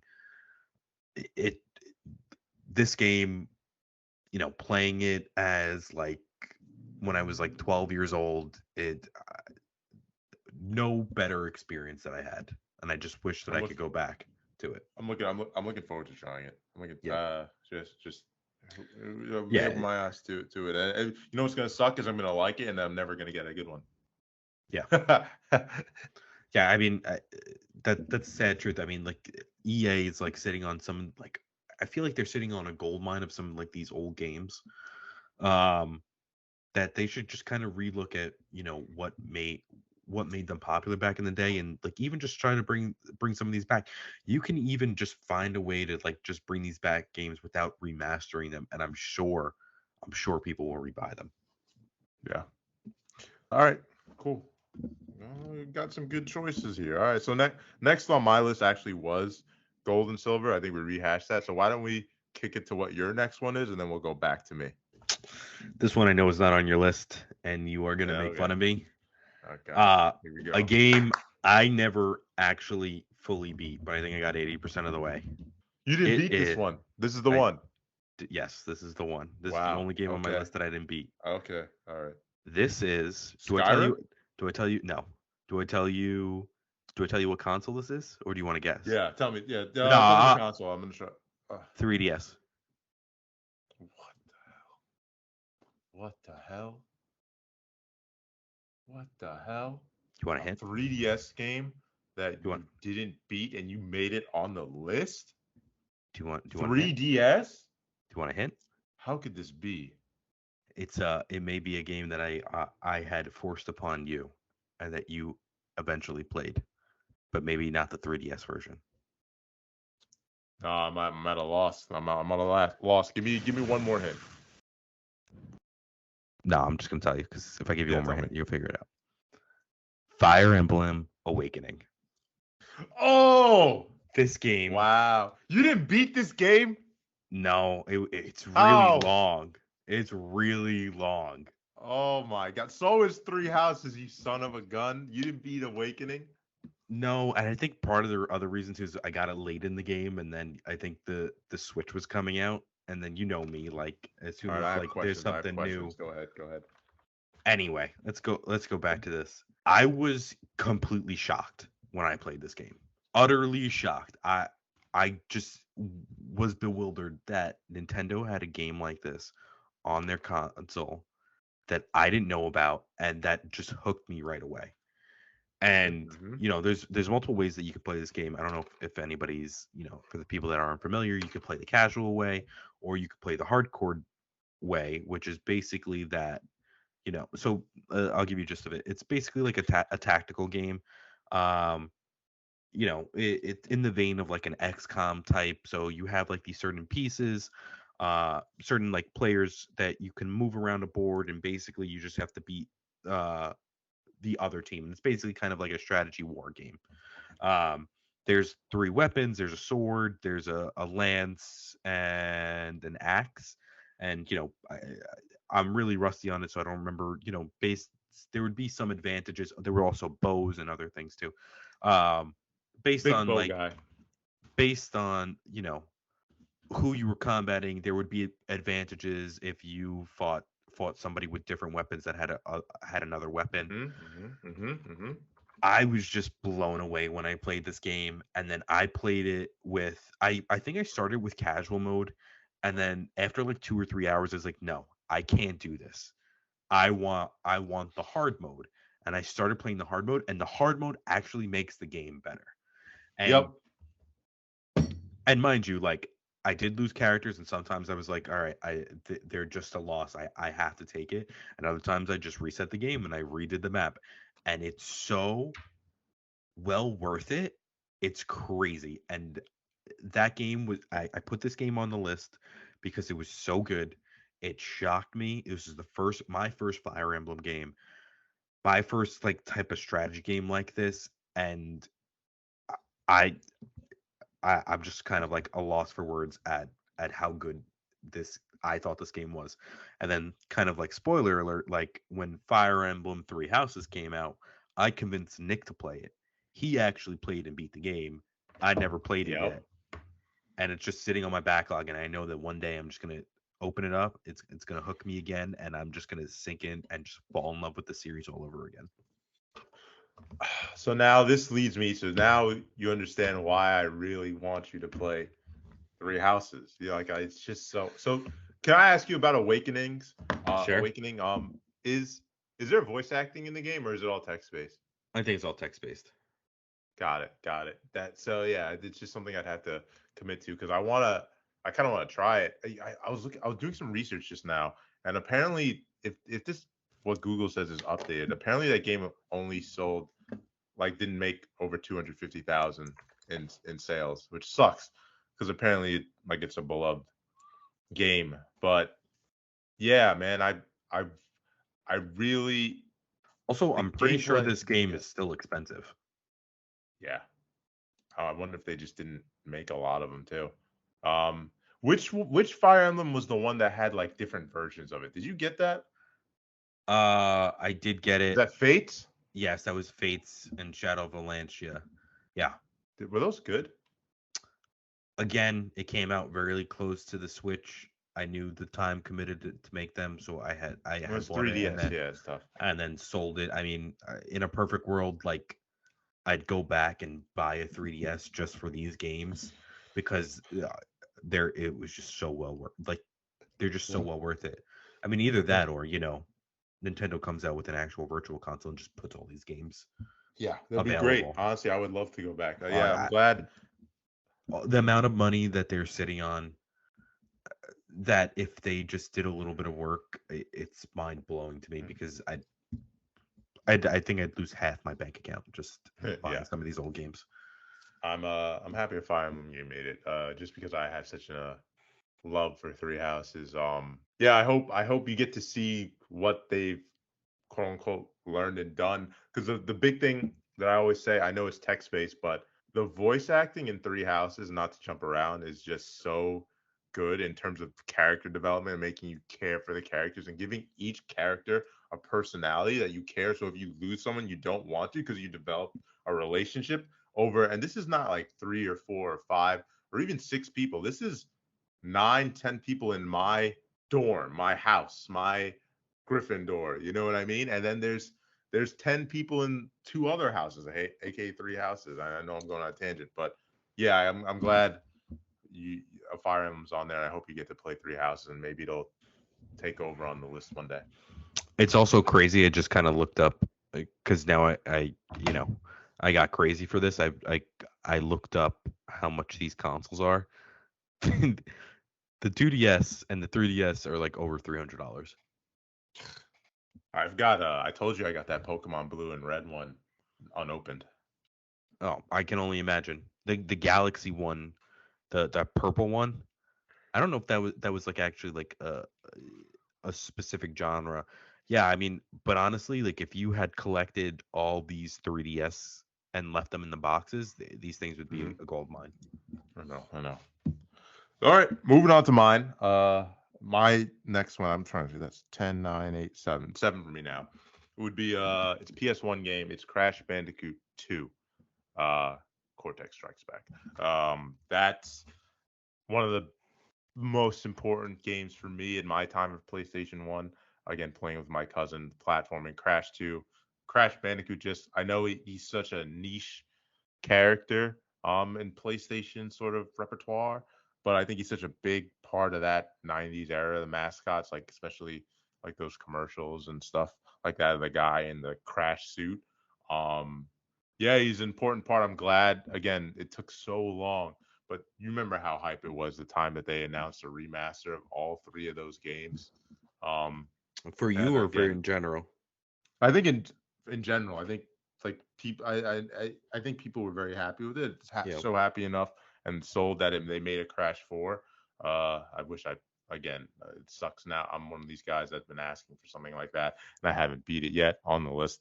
Um, but yeah,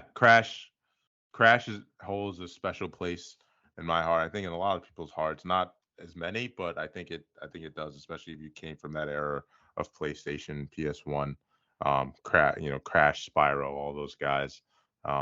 Yeah, that's my number 7.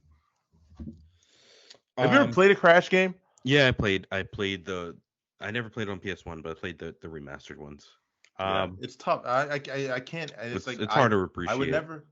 That's the thing. I would never expect anyone to who didn't go and be like, hey, pick up Crash Remaster and say this is a great game. Like I could never expect that. You know what I mean? Like I think it has to. If they did, great. I'm happy for them. But it's especially Crash One, especially if that's your first one. It's one of the hardest ones. It's the hardest one out there.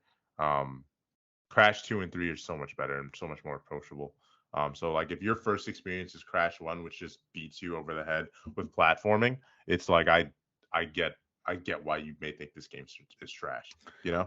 I think it's just part of my mantra of like, if the game's too old, I really just my brain just kind of shuts it off and the interest kind of goes Hmm. away.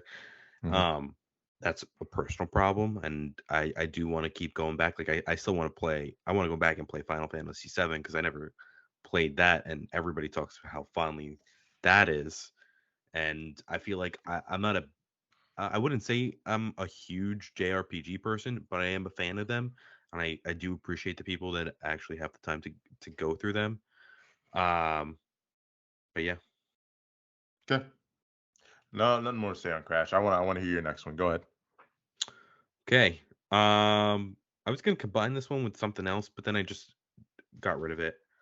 Um, this is this brings me back. So we're at the PS3 era, Hmm. and we are at a Call of Duty game, Hmm.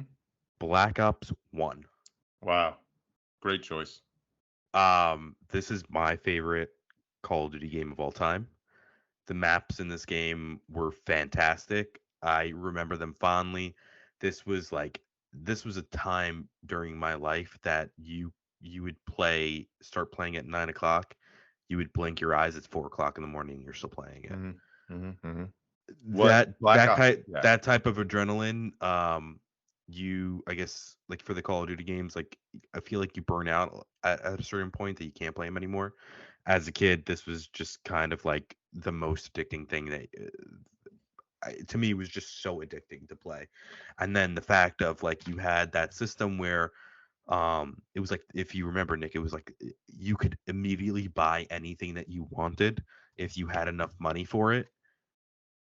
Yeah. The 10 attachment system or something like that, right? No, no, no. It was like any weapon that used to cost money. Remember? I think I know. Yeah. Yeah. I don't think like the pick 10 system came in until like later. Go ahead. Yeah. Go ahead. I'm gonna look it up. Yeah. Um So but yeah, yeah, there was no like you didn't have to get to like level 70 to buy something, right? yeah, no. And then, you had the prestige tokens after that. Like, so every time you prestige, you got the token so you could save you can automatically unlock one of the perks. So, you would get the Fama, or the Galil. My God, the weapons in that game were so great. The FAMAS. The FAMAS. Um, Everyone said it differently. the maps were great. That game is just it's just perfect. I mean, I know that I like Black Ops 2, like Black Ops 3, didn't really like Black Ops 4. Not a fan of Modern Warfare 3, was a big fan of Modern Warfare 2, but this one it just felt different, and I can only imagine if I was playing this on Xbox and sad to say, had friends to play with, it would have just made it even better. Yeah, that was a huge important game for me too. It's not on my list, but yeah, I remember like that's what we did, man. Like I had the Xbox. I think we picked Xbox specifically because that was, again, I think we talked about this earlier. The maps were coming out there first. Um, they had the sick zombie mode too, I think, Yep. going on there. There was I don't remember if that was the George Lucas one or if that was that Black Ops 2. Do you remember that? Where George Not Lucas was really. in it? Are we sure Zombies was in Black Ops 1? Yeah, it was. Maybe it was. I'm I gonna look it up. again, I don't. I wasn't a big Zombies person. Oh yeah, it was. Yeah. But yeah, so yeah, that Perfect was game. it was me, Jag, and Ryan and his brother. That was us, man. We were playing for. We were getting angry at the BS, and we were playing that game a lot. That's what we did. Like, so I can understand why it's on your list and blasphemous if it wasn't. Yeah. All right. Next But for mind me. you, my just Yeah, go ahead. quick note. I Yeah, yeah. was considering combining this with Warzone as a cheat. I just Oh got yeah, rid of You're Warzone. cheating. I just got rid of Warzone. It'll eventually. I'm not even including it in my honorable mention, but I just wanted to note that. Wow. I would think I was wondering. You spent a lot of time with that game. I mean, all of COVID, I think that year and a half that we were stuck playing at home, playing Mhm, with George mhm, and mhm. Kevin and Stan, probably the best time. Even though it was shitty, it was probably like the best time because it was like we would never, our age, we would never have that again. Yeah. Uh yeah, it was definitely a once in a lifetime thing, I think. Next for me is we're in the PS2 era, and it's maybe a weird one, but it's Kingdom Hearts 2.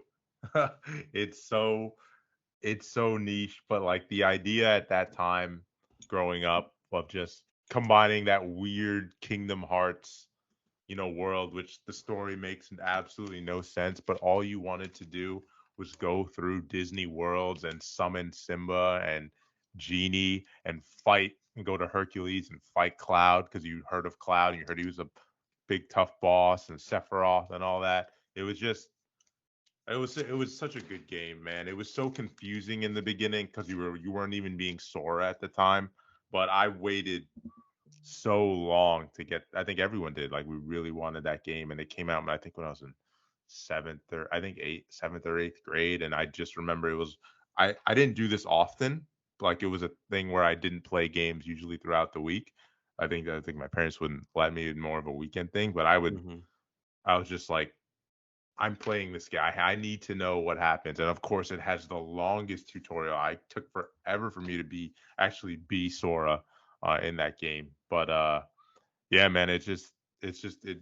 Kingdom Hearts holds a special place in my heart. 3, obviously, not as I think as much as it's a good looking game and a little bit easier than what 1 and 2 were. But yeah, 2 holds a special place with me. Yeah, I never played Kingdom Hearts. I was open to playing it. Um, I think I would have appreciated it more if like it was on a handheld and then I could have just played it through there, and that's why I was hoping the Switch would finally give Yeah, me man, I that. But wish that would have been great. Yeah. instead they decided to do cloud version, and their Nope. PS1, their PS2 and PS3 games. Wait, is there a PS3 game or they're both PS2? Kingdom Hearts 1 and They're 2. both they're both PS2 games, but they were remastered for PS3. Yeah, but they fit on a PS2 and the Switch can't run it. Come on. Yeah, I don't know what's going on there, man. I don't know. It's just I it's absurd. digress. Yeah. Anyway, I do wish I had played them because I know a lot of people do love this game. I know our other I friend is pretty high on it too.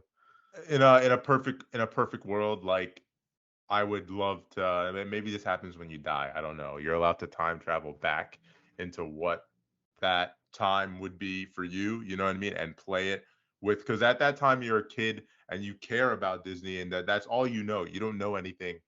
Like there's no gameplay better than that at the time. You know what I mean? Like Yeah. that exploring in third person with the analog stick. That's all you know. There's no God of War or anything like that or Last of Us for to make Kingdom Hearts 3 look like, all right, well, what's going on here? You know, or like a Devil May Cry actually might have been around, but a Devil May Cry like 4 or 5 to like make the gameplay look like so much better in there than it is at Kingdom Hearts 3. You know what I mean? So Yeah. I think the entry point at this current point in time is a lot tougher. It's too tough because Yeah. you can't. It's not like you can just play like 1, 2, and 3. Mm-mm. You have to do like the those weird middle games too now. No, no, no. Yeah, you don't. I don't think you have to, but like again, it's just like the store. I think Kingdom Hearts fans like me and like we're very forgiving. You know what I mean? Because even I haven't played the ones in the beginning, and I've watched the video on what's going on, and it's still whoosh, over my head. You know, like it's just Hmm. I'm like sure that's what's going on, but at the end, it's this weird thing. At the end of the day, I just wanna chill with my boy Buzz Lightyear and Woody, and go through you know Al's Toy Barn or whatever, and just which I don't think you do, but like go to the toy store and just see what I am with Donald and Goofy in that world. You know, that's what it is. Forget everything else. I'm just beating up things with my Disney characters that I grew up with. You know, that's the game. Yep. All right, what do you Okay. got? What do you got for me? All right. My next game. It's kind of interesting because I feel like I'm already on the PS3 era, probably towards the end of the PS3 era, and It kind of speaks to the little gaps we had in between our stuff, right? You know, yeah, yeah, definitely. I mean, I also never really owned a PS2. I mean, my whole PS2 was just like your friend going over across my the street, best, right? yeah, my best friend across the street and just kind of playing whatever he had. I thought Um, I was your best friend. uh, y- that's why he was my best friend. That's good. Go ahead.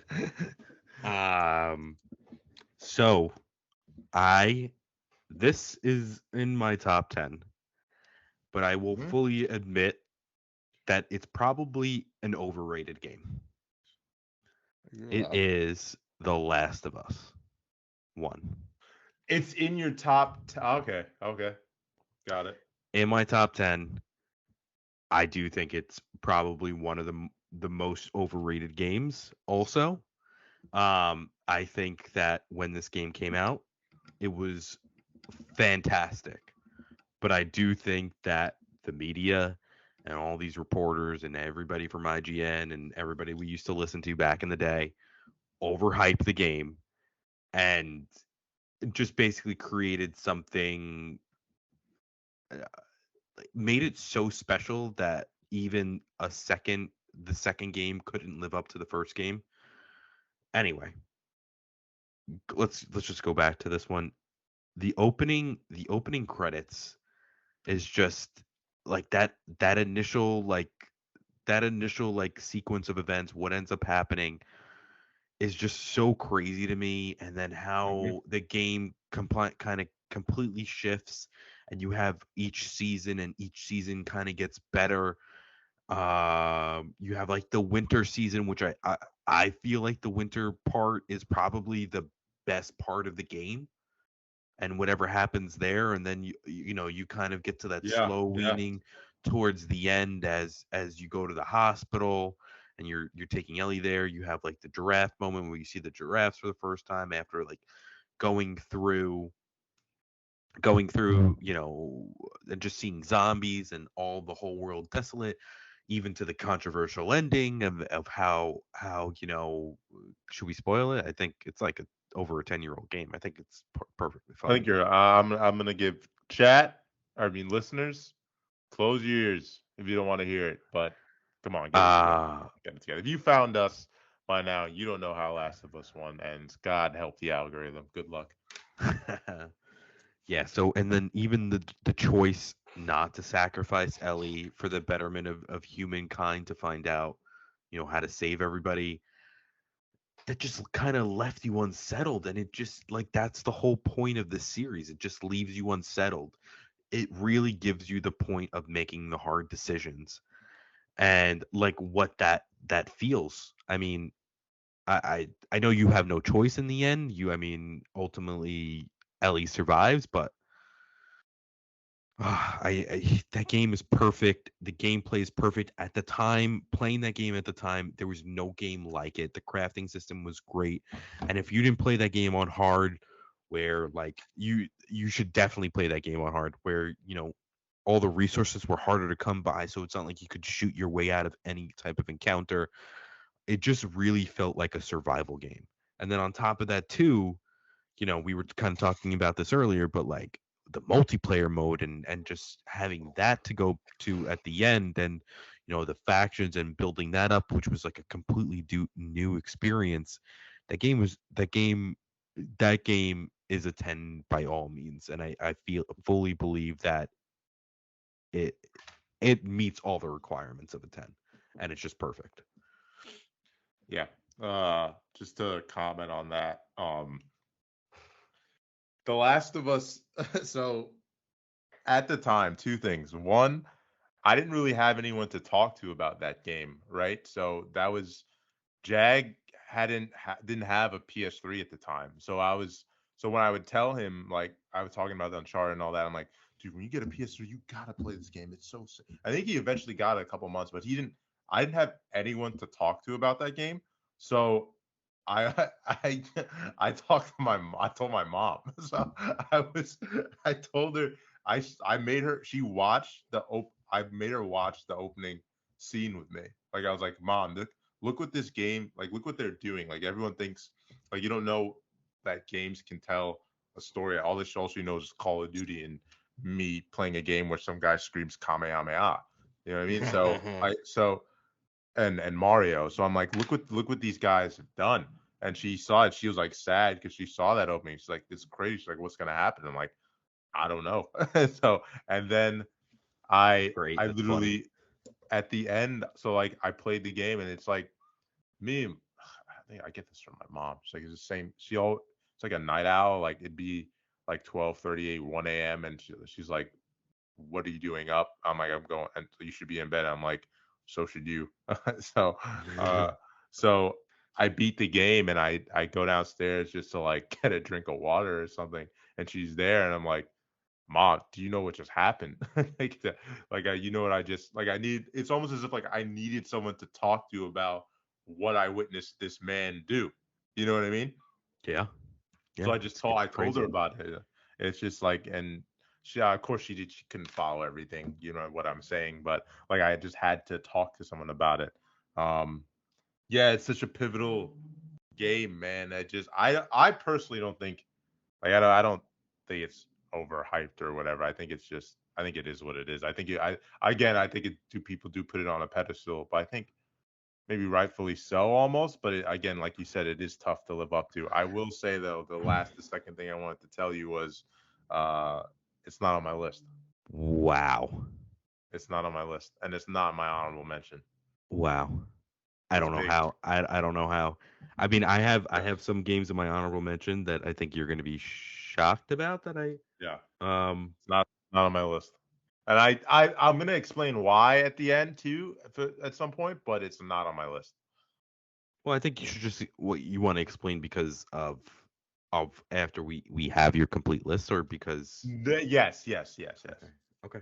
Because I was going Yeah, to do I'm something, but I don't think it's fair to do that. So I think we'll it get there. I think that segment it'll be perfect with the honorable mentions, and Yeah, yeah. even like kind of maybe even discussing some of the games quickly that we removed from the list because It'll come out. Yeah, yeah. All right. Yeah, man. I think what a game. I think we both summed it up our feelings and how we felt when that happened. yeah. Looking forward to the third one if it comes out, if there is one. Oh, there definitely is a third one Yeah. in there. It's just are they is that going to come out next, or are they going to take a break and do a new franchise? How many gray hairs will I have then? Tune in next time on, Never Tune Not in Boring 10 years Podcast from now. 355. Yo, Uh, dude, 355 is probably next year. That's the crazy. No, three oh years from God, now. 3 years, but yeah, it would not be out. I know it would not be out. No, wait, no. Now that I'm thinking about 50 52, 52. weeks. Do your math. Yeah, dude, I'm bad. So probably 6 years. My bad. Yeah, yeah. And who knows that it may not, I honestly may not be, because if when you logically think about it, right, it's another game. Game development's 3 4 years. Yeah, yeah. Anyway, moving forward, we are going. We are. This is gonna be a 3 hour podcast, man. I think it's gonna be longer. I don't know if we. Oh, I don't no, know if we break no, it up. no, no. I think no. I think we keep it. I think we'll be all right. Let me see. Next for me is Super Smash Brothers Melee. Um, I had a feeling that this one of these games was gonna be on the list. it had to be, if I was picking one, and again, I'm going era by era almost, which you don't have to. I don't think you need to, but Melee is the GameCube one, right? yes, Okay. the amount. It was I never played 64, so like this is my first. I heard of it. I remember playing it maybe once or twice and I thought it was sick, the concept of just like, especially because it was Pikachu in there. That was the one I had the most affinity for, being in there fighting Mario. Like, it was awesome. So, but Melee just like holds such a special place, just because the amount of characters it introduced you to, like bringing those Fire Emblem guys in there, like they just, I had no affinity, like I didn't know who those guys were, but they were cool in that Mm-hmm. game. Like Roy is cool in that game. Ike, I didn't, my boy I Ike. yeah, yeah. I don't think he was in Melee though. No, he had to He's be in in Melee. Brawl. No, he's No, in Brawl. I actually Okay. don't think I played Melee, so you might be right. No, yeah, Ike was in Brawl. Sick character though. But dude, something about when you're playing that game, unlocking the characters, the scary ass screen comes on. It's like, I'm like, who the hell is that? And like, I literally didn't know until you looked it up, and like you found out, and there were some characters you didn't know how to get. You had to do some secret things to get it. Dude, Mewtwo is in that game. Mewtwo. Like, Yep. it's just uh my boy Captain Falcon. Like, it's just such a the Were amount you of ever an content ice in those. climbers got person? No, I was not, but I understand they're top tier. Mm-hmm. They're Okay. top tier apparently. Um, I the one thing I want to do, that again, that's on the list, is because you didn't play it. There's not only just like the multiplayer aspect of it, but the amount of single player content in there, Phil, like for Mm-hmm. the adventure mode, like the normal, everyone taught you, like you go through a story, it's like 1v1 classic and stuff like that, and then you end up fighting a boss at the end.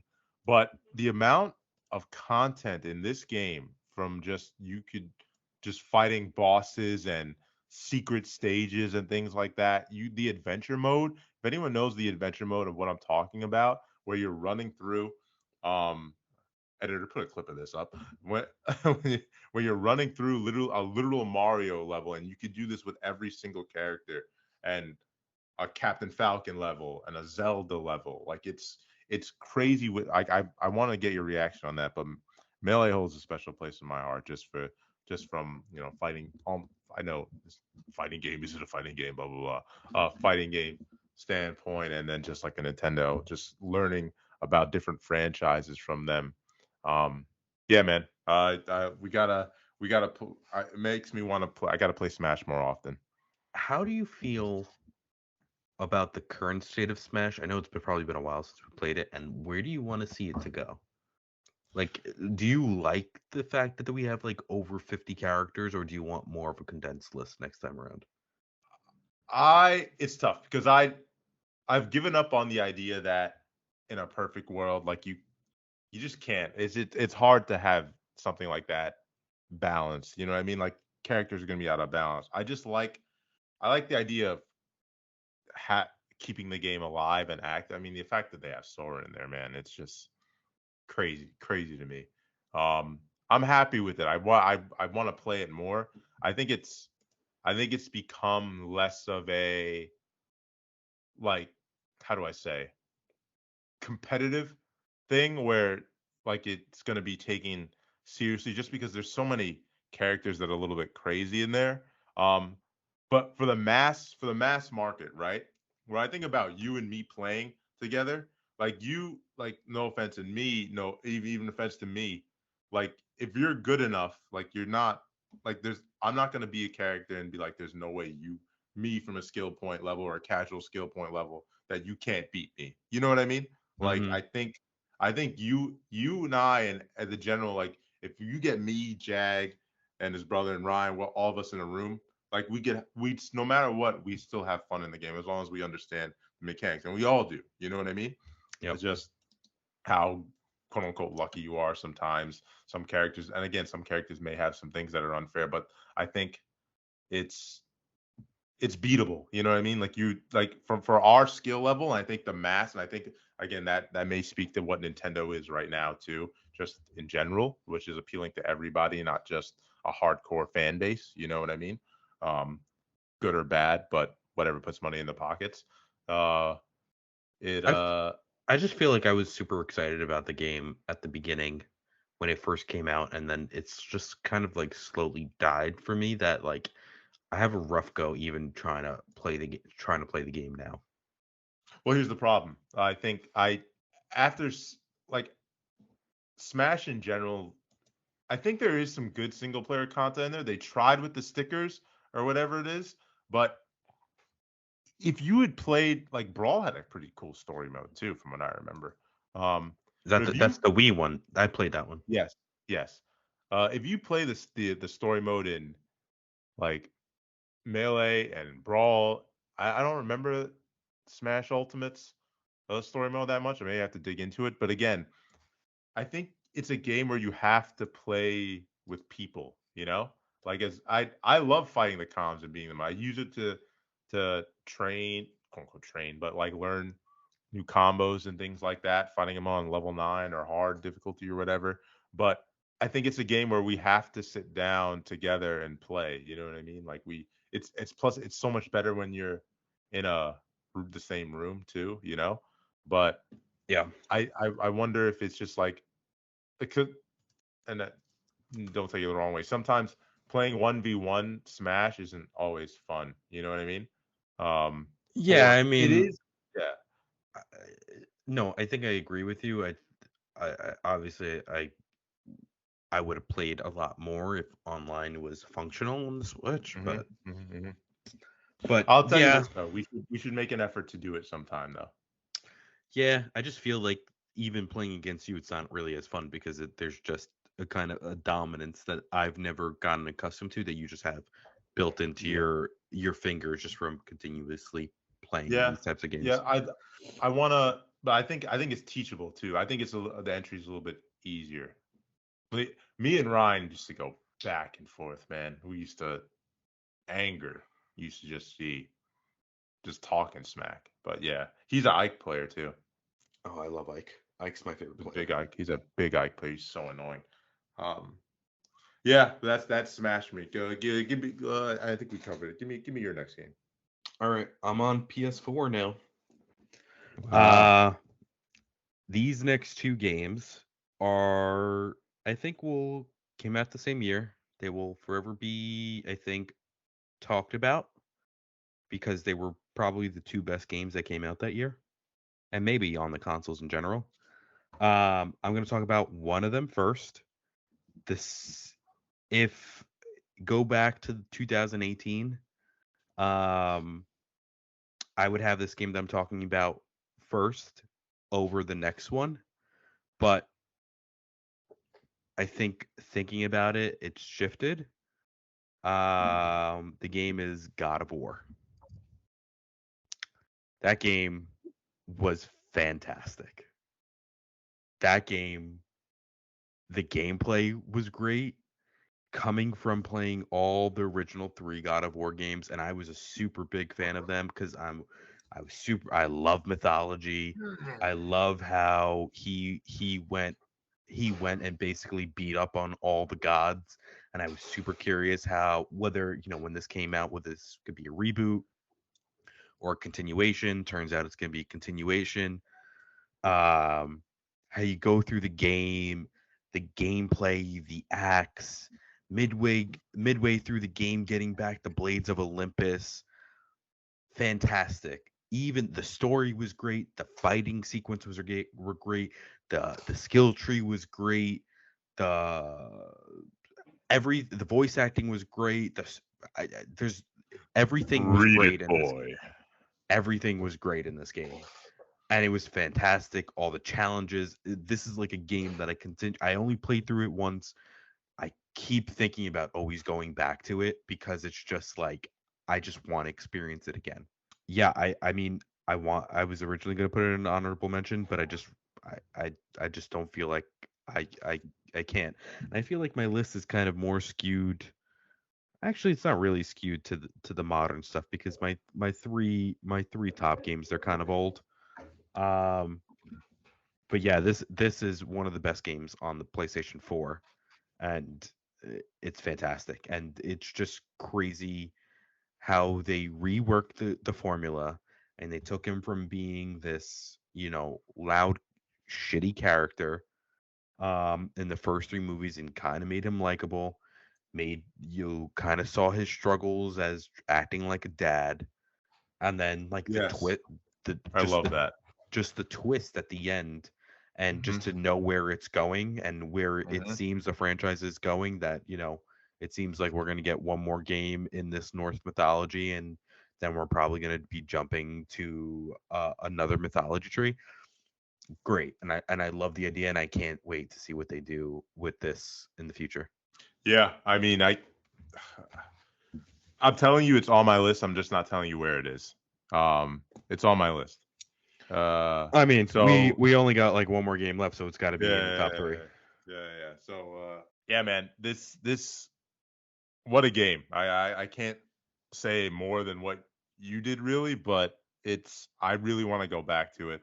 I really want to try the PS5 update. The one thing left for me to do, I really wanted to do was fight those, what was those? You remember those The Valkyries, I think? Valkyries, yeah. I really wanted to complete that and get back into that. I thought it would have been Yep, me sick. too.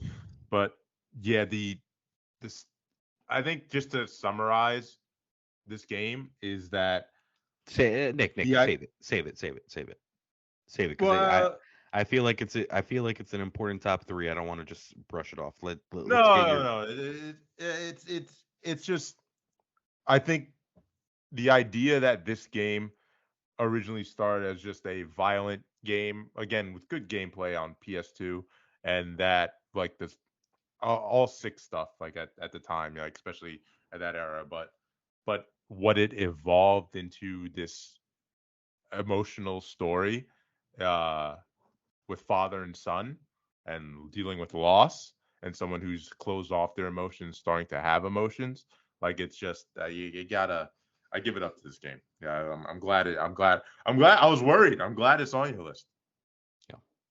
Yep. Yeah. All right, you're next. uh Next we're on our final four basically. Final four. Well, I final of the top seven unranked, and Yeah. then the three ranked. Yes, I have Uncharted 2 as my next one. Oof. uh so again, not, I think we talked about it a little bit before on our podcast before. Uh, Uncharted 2 was my entry into, I think, Sony PS3. I think it's one of the best Uncharted, if not the best Uncharted game for me. I think just it was the first time for me, especially Naughty Dog. What a company! But seeing that a game can be more than just, because from mine up to that point in my gaming career, um, games were run and jump, fight till the health goes down, and shoot the other guy on the other team. That Mm-hmm. was that was it. And that, I feel like I don't think I'm being unreasonable in that assessment. You know what I mean? That was it. Um, that was all I knew. I didn't realize that a game could tell me a cinematic story, make me care for a character, and go through this sort of Indiana Jones arc. I didn't know that was possible.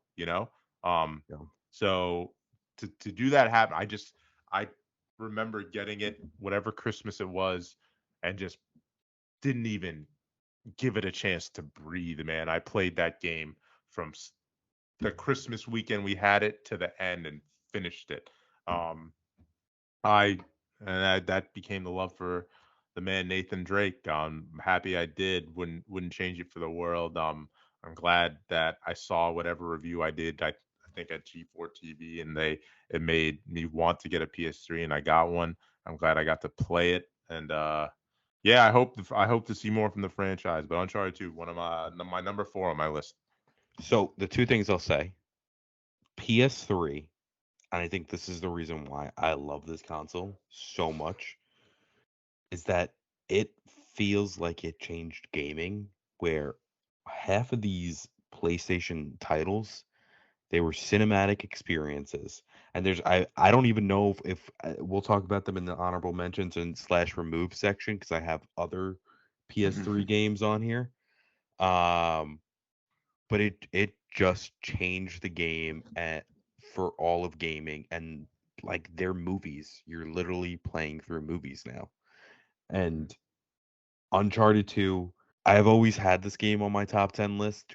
When I built it now, I feel like it's gotten pushed off and we can talk about it later.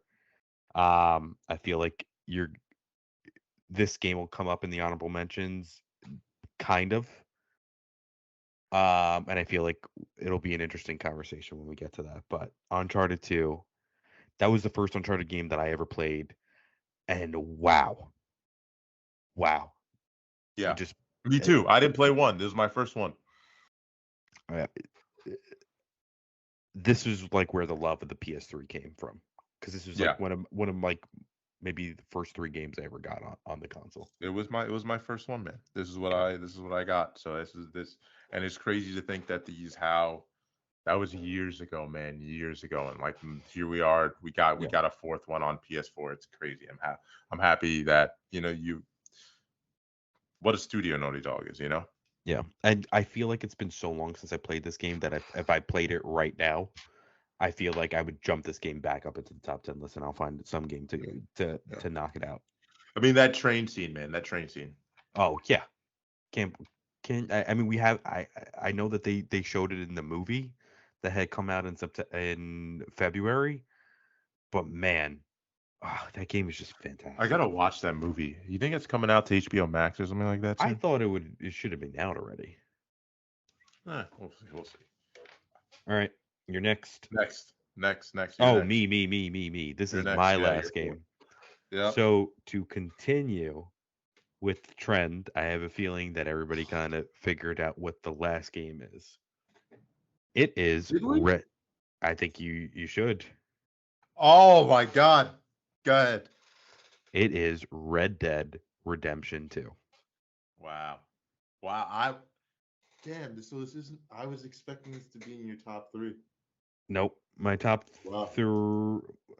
My top Don't worry three. about it. Go ahead. Go with Red I Dead. think you know two. I think you know the top three. I Red Dead Go ahead. Redemption 2. Yeah. This game Don't spoil it was. for me, please. I'm not going to.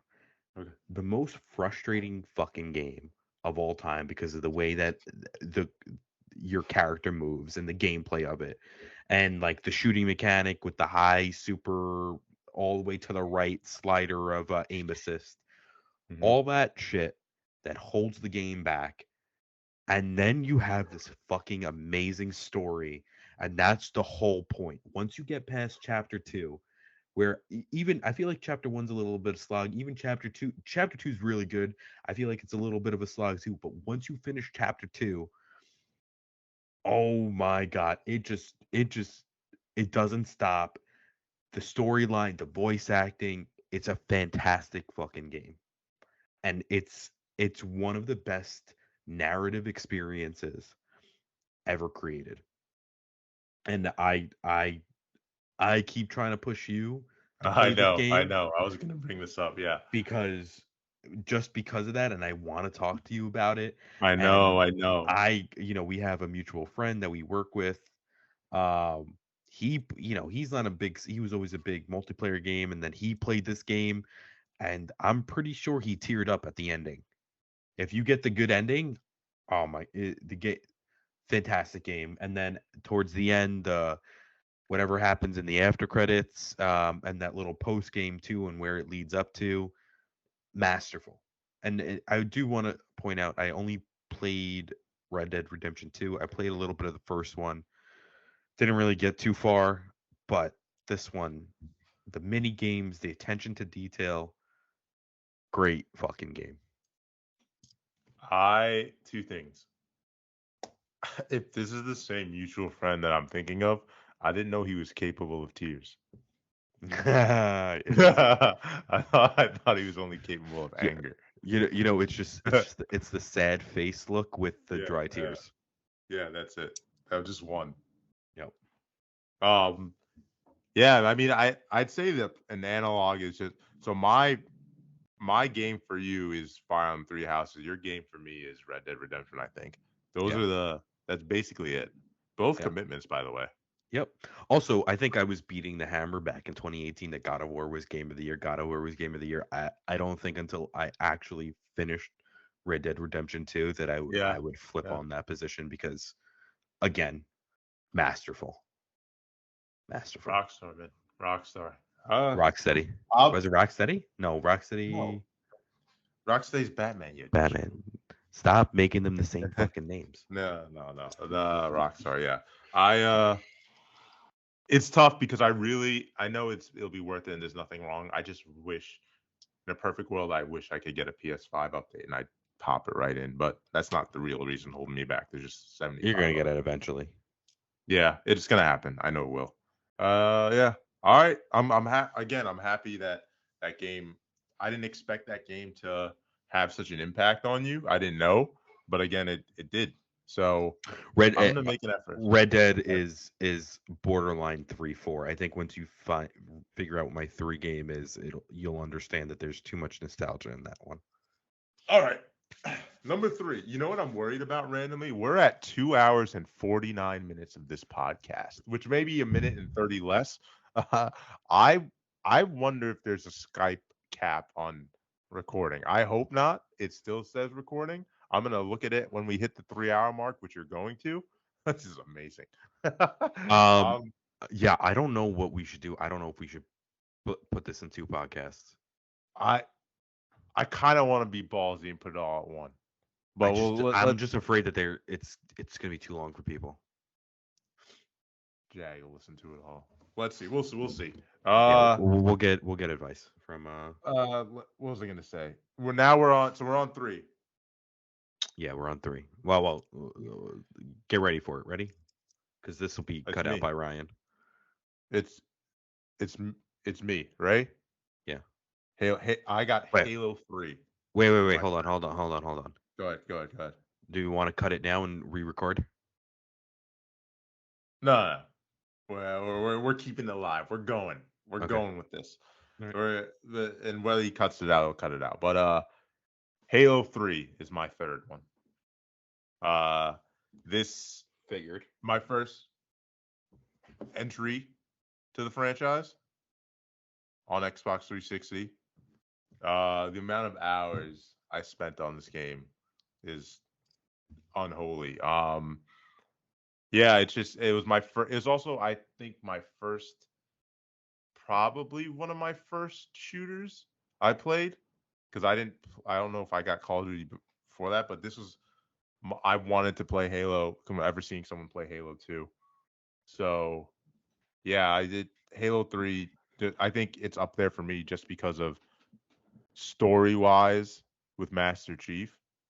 Um, like it's actually a pretty good story. The music in Halo 3 is awesome. The gameplay, the multiplayer, ranked, how like competitive and angry you get sometimes. Um, those game modes that we're all loving and that are coming to this season 2 update of Halo Infinite, yeah, they're from Halo 3. So like it's just that nostalgic factor is going to be there. Like those modes like Team Snipers and stuff like that, they all came from that era. So yeah, Halo 3 holds a special place for me. So that's why it's my third favorite game of all time. Understandable. I knew that Halo was going to be on this list somewhere. There you go. There you go. There you go. There it is. Okay, my third game, NFL Street. Oh my god, I forgot. Oh my god. Played this on GameCube. I don't Uh, even know if you have to go through the whole story. You told the story last yeah, time. I told the story last week, but to sum it up, it's just the nostalgia I have. Playing this with my brother-in-law, while he was waiting for my sister to get ready, and the tricks I used to play to extend the amount of time to play with somebody. This, on top of it, this was a great game. Forget about that nostalgia part of it. I mean, this was a great game, and then they're like mini story mode where you just take this random scrub team and you would try to go fight them against the entire like league, and then eventually when you used to win, you used to steal a player from their team, and then you used to just kind of, I didn't you know, know that. yeah, and you just kind of like built up a super team by the end of it. It So you ditched your friends. Yes, essentially you ditch all like the low generated characters for better ones. Such a great game. It's super unappreciated, and I wish that they bring this game back because it's just so fantastic and so fun to play. Did you ever heard of Blitz the League? Yeah, I played that on Yeah. N64. N- Like there was a, it was like supposed to be really violent and stuff. Yeah, it's fun. Yeah. But anyway, yeah, I know. I know. Again, another game that I want to play too. It'd be funny if I beat you when I play this game. I mean, you might, because I mean, it's been a long time. I mean, I never played it. Yeah, but it's like kind of like the same with like the Madden stuff too. Like you can. I'm bad at Madden. I'm Oh, really okay. bad So at now Madden. I may actually kill you. I'm horrible at Madden. So I'm not. Yeah. All right. So that's. I understand. It's a fair number three for you, and I get why. I don't. I don't hold it against you. yeah, I know the importance of it, how it played within your life, and the people you've actually met in your life. So yeah. I get it. I get it. But Red Dead's knocking on the door. Yeah, I hear that. Oh crap. Oh my God, it's my second. Uh, Jesus. I'm scared. So my second game, a favorite all time.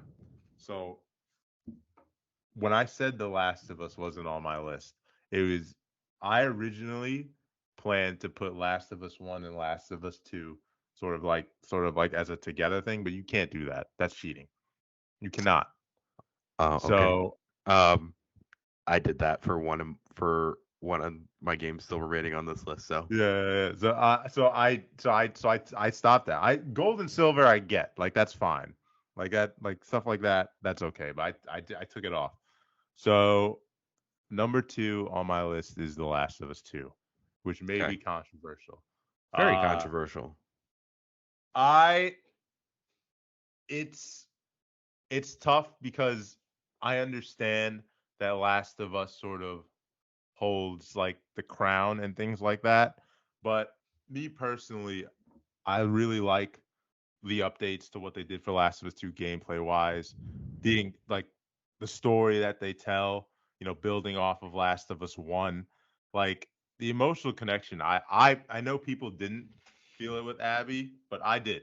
Like I felt connected to these characters and the story that they were telling. Um and then towards the end, like that's your decision on how you felt. But again, I talked to you about this before. I had this moment where I'm playing the game and I didn't want to continue with the control, pressing the buttons on the controller because I was like, I literally was like, are you gonna stop? Because like I don't want to continue Yeah, doing what we're doing in this. You're like, you're wrong. Again, Ellie, you're wrong in this situation that you are. You're just doing the same thing that Joel did, right? Um, I don't know how deep I want to get into Last of Us 2 spoilers. I don't know if it matters or not.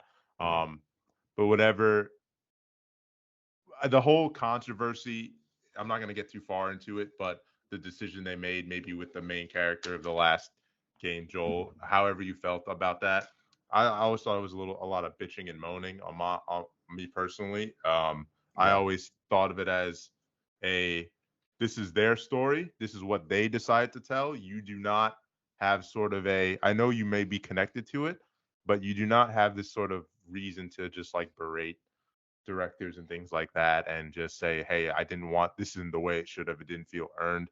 I mean, these people I think I are these directors are very smart, and they're and this I think the decision to do that wasn't something that they just decided to do and say, "Hey, I don't care. This is what I wanted to do." I'm sure it was pretty tough on them to do that stuff. So yeah. I accepted it. I was Also, I like think let's say how it is. I mean, in the trailers leading up to the game that they had, they sort of alluded to his faith. So people should have been prepared. right.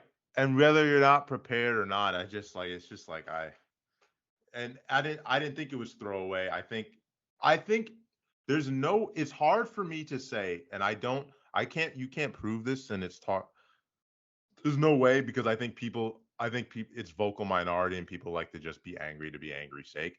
It's hard for me to for me to believe that someone could play the game without also being spoiled in the beginning, because I wasn't. I mean, I stayed away. I didn't see anything from the beginning. Play the game fully, which is it's a 30. It's a long game, by the way. Maybe Yes. to a Yeah. fault. Maybe It is maybe a too long. long, yeah, maybe to a fault. A long game for you to play that game, see the outcome, see why, and pay attention and try to remain as objective as possible, even though you're feeling the feelings you are, and see why that person did what they did, and then have that same visceral reaction that people just have off of. I just don't. It doesn't logically make sense to me. It's just Um, the emotional attachment. Like you had a full game to get yeah, emotionally attached to one character, yeah, and then you only have yeah, like a couple hours to get emotionally attached to another. I don't know. yeah. I have my own gripes with The Last of Us 2. It's not really with the story, it's more with the gameplay. I just feel like it didn't click with me as much as the first one did. Mm, And the thing that I really liked about the first one was the scavenger aspect of the game. And now we're talking about like this game takes place what, like 6, 7 years later, and you mean to tell me that mm, I can find more material now than I could in the last game? Come on. mm-hmm, mm-hmm. Yeah, I mean, that was really my only problem with the game. Other than that, I loved everything. I loved the game. I, It's just yeah. I didn't include it in my top game, but that's more of the fact because I You're just allowed. think that You're The allowed. Last of Us is just above it. Yeah, it's just the only thing I say is two things. Just I agree. Like I think the scat Last of Us One, you were always like, bro, what am I gonna do? I gotta fight this guy. I only got one shiv. I got one. You know Yep. what I mean? And there's three clickers in front of me. What are we doing? You know what I mean? Like that's that I felt that. I just in Last of Us Two, I felt this different type of anxiety. You know what I mean? Especially like towards the end, going through these houses and things like that. I felt Oh, with like those things hiding in the corner, yeah. that I just that and like even with people sometimes, like there's a couple times where people will just jump you and Yeah. you don't know they're there.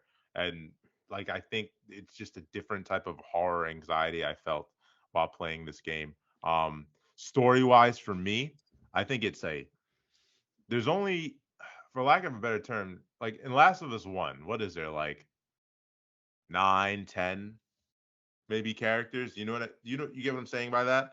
Like Joel, Ellie, brother, first woman from the first game, the and then like the woman he starts off the game with, and then maybe like that one I forgot what the organization is, that one woman Fireflies. from the one firefighter like that's and then the story building from the notes and stuff like that. But that's I may be reaching here, but No, I think that's there's more than 9 characters, but yeah, there's like a very limited amount of characters because they're right, like kind of like set within each story, each season. right, right. But then the amount of characters sort of like developed and connection you have to form through in Last of Us 2 is just I feel like insane. And then to relate back to see how that related to Last of Us 1, you know what I mean, towards Joel's decision at the end, like crazy stuff. Like it's just it put me on a psychological, especially during click. I think was this during COVID time that this game came out? Yeah, had to be. Yeah, just like the amount like you had to feel and bond with those characters is just a lot. So I'm happy to put it as number 2 on my list. So Right or wrong. I do want to go back to this game and replay it. I mean, I'm not ready to replay it now, but I do want to go back I can't. I'm never going back. I'm never and going back. and replay it because I feel like part of the reason why I didn't enjoy the game was due to the anxiety of when it came out and how close it was to a new generation console. And I feel like I was more at times more rushing to finish it than enjoying it. Which sucks. Which sucks. I tell you this though. I don't know why. At the end, I think it's just because I wanted to listen to like podcasts and stuff like that at the end. But I was booking it at the end, and not like rushing, but like I was like, God damn, this game is long. Yeah, This game is which goes long. to that It point, yeah. won't end. Like I'm like when I got to be Ellie at the end, and I was at this sand location, I was like, what do you mean? There's more to this Yeah. game? God damn, I want to get out. I don't want to be checking my shoulder every 5 seconds. I hate it. But like that was it. It paid off in the end for me. Like that NB scene. Like I just I think it's up there. Like yeah, that's all I have to say on it. I respect it. Number 2, Phil, give it to me. My number 2, a game Nick has never played before. Well, can't beat. Do I guess? Yeah, if you want. Can't beat. What the fuck does that mean? Ocarina of Time? There you go.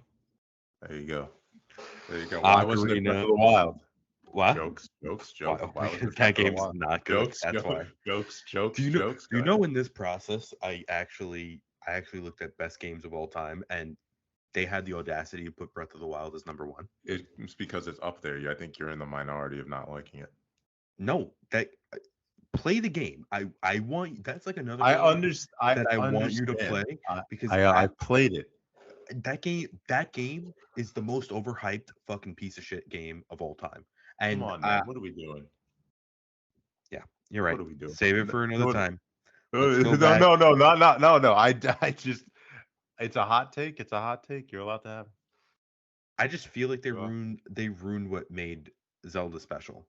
And here's the problem. It's hard for me to actually criticize, even though because all I know is what people tell me and what media tells me, right? But I don't know what a good Zelda game is. You know, if that makes sense. You know what I mean? Maybe if I play an Ocarina of a Time and then go to a Breath of the Wild, I can dissect and be like, hey, what the hell is this game compared? You know what I mean? Maybe and we can do that. I mean, the real thing that makes the game special is the dungeons. And I feel like Right. they didn't there's like real in Breath of the Wild, there's only those 4 main dungeons, right? And then they try to like hide it with like those mini dungeons across the map that to get those orbs to increase your stamina or your health. And I feel like it cheats the game. Like I feel like the game is it's like it's filled with emptiness. So it's like there's a lot of like stupid tasks to do that makes it seem like it's a lot, and everybody's just impressed that it's a huge open field and the game looks beautiful and all this stuff. And it came out with a new console that they just kind of forget looking back at Ocarina of Time and Majora's Mask what makes these games even Wind Waker what makes these games special. And it could just be because like the last 2 games were Wind Waker, not Wind Waker, were Twilight Princess and Skyward Sword, and they were kind of bad. But like what makes Ocarina of Time special is just I was about to say, so what makes Ocarina of Time great? it is like is basically the dungeons, the story that goes on too. Then you halfway through when you two get to the halfway through the game, there's like you have to go fight Gandalf through time, and then you get the Master Sword, and then What? the first half of the game you're playing as young Link, and then once you get those once you beat those initial 3 dungeons, you go back to the temple, you pick up the Master Sword, and then you're adult Link, and then there's another 3 dungeons or so after that, and plenty of other stuff on the side to do. And this is like, this was a game ahead of its time. And excuse me for the pun over there, but like you had the dungeons too, and then there were special weapons in the dungeons like the skyhook, the the boots that used to make you walk on air for temporarily, the mirror shield. Everything just felt special in the game. And there's probably plenty of things that you could do in the game, plenty of mini bosses, mini tasks, like you can get other weapons that aren't necessary to complete the game. And it's just a great experience. I don't really know how to say it any way else. No, and I listen. It's perfectly reasonable and perfectly well earned place on the list. This is I also like wish I one of the had. this is also like Yeah, one of the first big boy games that I feel like I beat. yeah, And yeah. it's hard. I mean, you I had to heard look. it is that damn water dungeon. The I water don't dungeons even were know. terrible. I don't even know. I haven't even played the game, Phil. I don't know, but I know of the water dungeon. Yeah, they those were like there were two dungeons and they were super hard to get through. But my God, I wish I can go back and replay that game for the first time. Yeah. I'm going to make it's on the list maybe before I'm 35. I'm going to plan to play this game. I hope it's accessible on Switch. Is it on Switch yet? No. I hope it Virtual console might maybe be. maybe. So It might be a yeah. virtual console. So I'm gonna make an effort. I think it's worth my time. And if I'm ever stuck, I'm just gonna bother you. Yeah, I mean that game. I mean, I could pretty much walk you through the entire game except for the water temples. Yeah. Then you're gonna have to I get a guide. yeah. But other than that, oh my God, that game is so fantastic. And then Now I need to know what when you play that game and then you go to Breath of the Wild, you cannot tell me that that's a good jump in iteration. You just can't. I gotta. All right. Fair. I don't.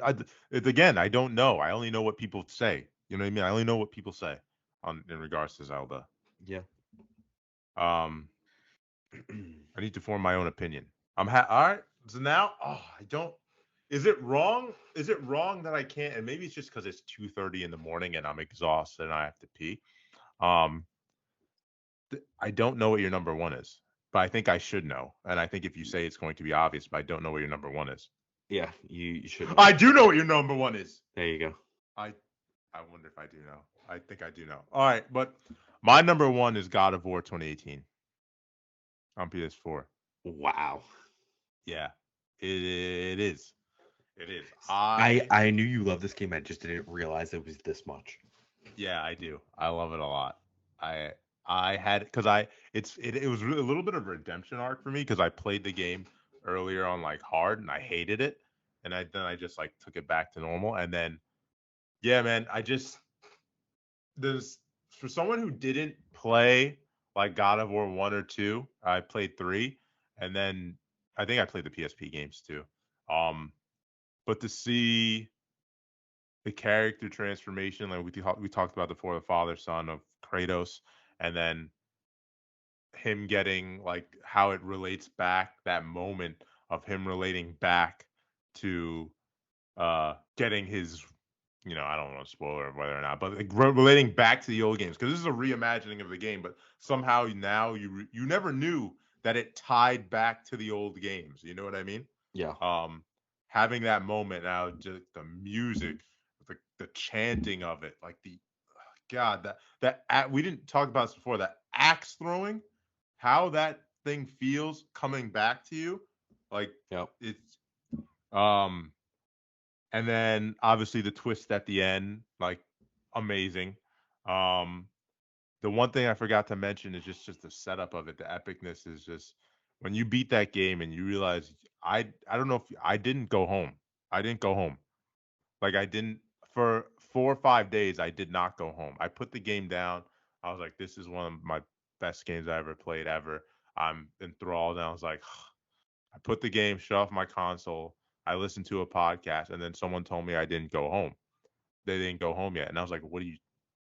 I paused the podcast, went home, and then obviously we know who shows up, and it's just I can't wait. I can't wait to see where this game goes. Just with gameplay wise, story wise, like the especially because when you learn like about who his son is, like the theoretical threads that this thing can go into and how it can really end badly or end well. You know what I mean? Like it's just Yeah. the story threads that they can go to when you think about it. It's just I it's one of the games I'm just excited for more. I mean, it's ahead of Last of Us 2 because like I as much as that like I want to see where that game goes. Like I'm good for now. You know what I mean? Like I'm good. I don't need that anxiety and stress in my life right Yeah. now as much as it will. I don't need it to wreck me emotionally Yeah, I anymore. think God of War is just good in a different way than Last of Us 2. I mean, Yeah. Yeah. I wouldn't say it's as an emotional story, but it's still a Right. damn good story. Yeah. Yeah. I think where it has it, I think it has a good story, and I think where it has maybe Last of Us 2 beat is just gameplay wise for me. You know what I mean? I think we talked about Oh, how Last of Us hands 1 down, gameplay wise, hands down. just the way it feels. And I haven't even experienced it in 60 FPS, which is Yeah. crazy. You know? Who knows what Ragnarok will be at? Maybe it'll run at 120. Who knows? But um I'm just yeah. I'm a little bit hoping, like, the only thing I'm hoping for that game is like a little bit more weapon choices, like, you know how we had in God of War 3 that there was like the multiple weapons. I love Yeah. the axe, I love the blades of Olympus, but I kind of feel cheated that we didn't get another weapon that was new. And at times Yeah. I was like waiting for that and it never happened. But again, we'll see what happens. I agree. I have this also like more is less or less is more type Mhm. thing where it's also like I know how they talked about how much effort that they put into those weapons, but at the same time, I completely agree. Playing God of War 3, getting those 4 different Yeah. weapons was sick. I hope that I hope they take a approach like that and we get something else that feels as good as Yeah. everything else. You know what I mean? Like I, maybe I someone's other garden tool hammer type thing. yeah, see, like I kind of almost feel like That'd be so so sick. like the axe is ice, the blades are fire. I feel like we're gonna get a thunder Like an weapon. elemental type thing. I And I feel like we're gonna wonder get whose that might be. yeah, exactly. So I feel like that's the way that it's gonna play out. And I'm ready for it. I'm ready for it, dude. I'm worthy. Another game. Don't ask me to watch anything because I'm all set for Yeah, it. I'm staying away. I'm staying away. I don't need it. I don't need it. I don't need a demo. I don't want it. I don't want it. Yeah. You Uh, stayed away from Horizon a lot. I'm very proud of you. I did. I think I watched just like kind of like some gifs and that was it. Give me your number one though. And Um, I think I know what it mm, is, but I don't. If it's not what I think it is, I'm may have to end this podcast forever. I'm also curious if you're wrong what you thought it was. Um, Okay. this was a little bit of a cheat. I will pick What do you which mean a one that cheat? I will pick which one I like better. But I have Oh Massive. no. Oh wait. No, I do know what it is. Did you I have think I that? do. Do you know Because that now, now, or did you know that no. before? So I knew it before, but because of what you said, made me think I don't know what it is. But then I realized that because I was like, there was only one of this game on this system. But if the other game is on a different system, is it? I think they're both on the same system. Oh no. Oh It no. just Oh came out no. later. Oh, I don't know what it. Oh no. All right. Give it. Give it to me straight. Mass Effect 2 and 3. Oh God. Oh God. All right, fair. I understand why this is it. I understand. We just don't talk. We don't talk. We don't talk about this franchise as much as because I give you so much shit for liking it, mostly because of not for no reason whatsoever. By the way, it's well earned. It's a very good game. It was such a controversial Mass Effect 3, and John Rose is trash. That's why I make fun of you. But oh my God, I What do you forgot think it how much was? you love. What I think? Yeah. I thought it was Persona 4 Golden. I actually had a hard time not including that in the list. And So and then when you did I was when you said that I was like, oh, Persona 4 Golden, oh, he's tied between that and like Persona 5 or something like that. That's why he was gonna include both yeah, on nope, this. those Got it. games are not on my list. Got it. Got it. But Okay. I do appreciate them. No, Mass Effect 2 and 3. So Wow.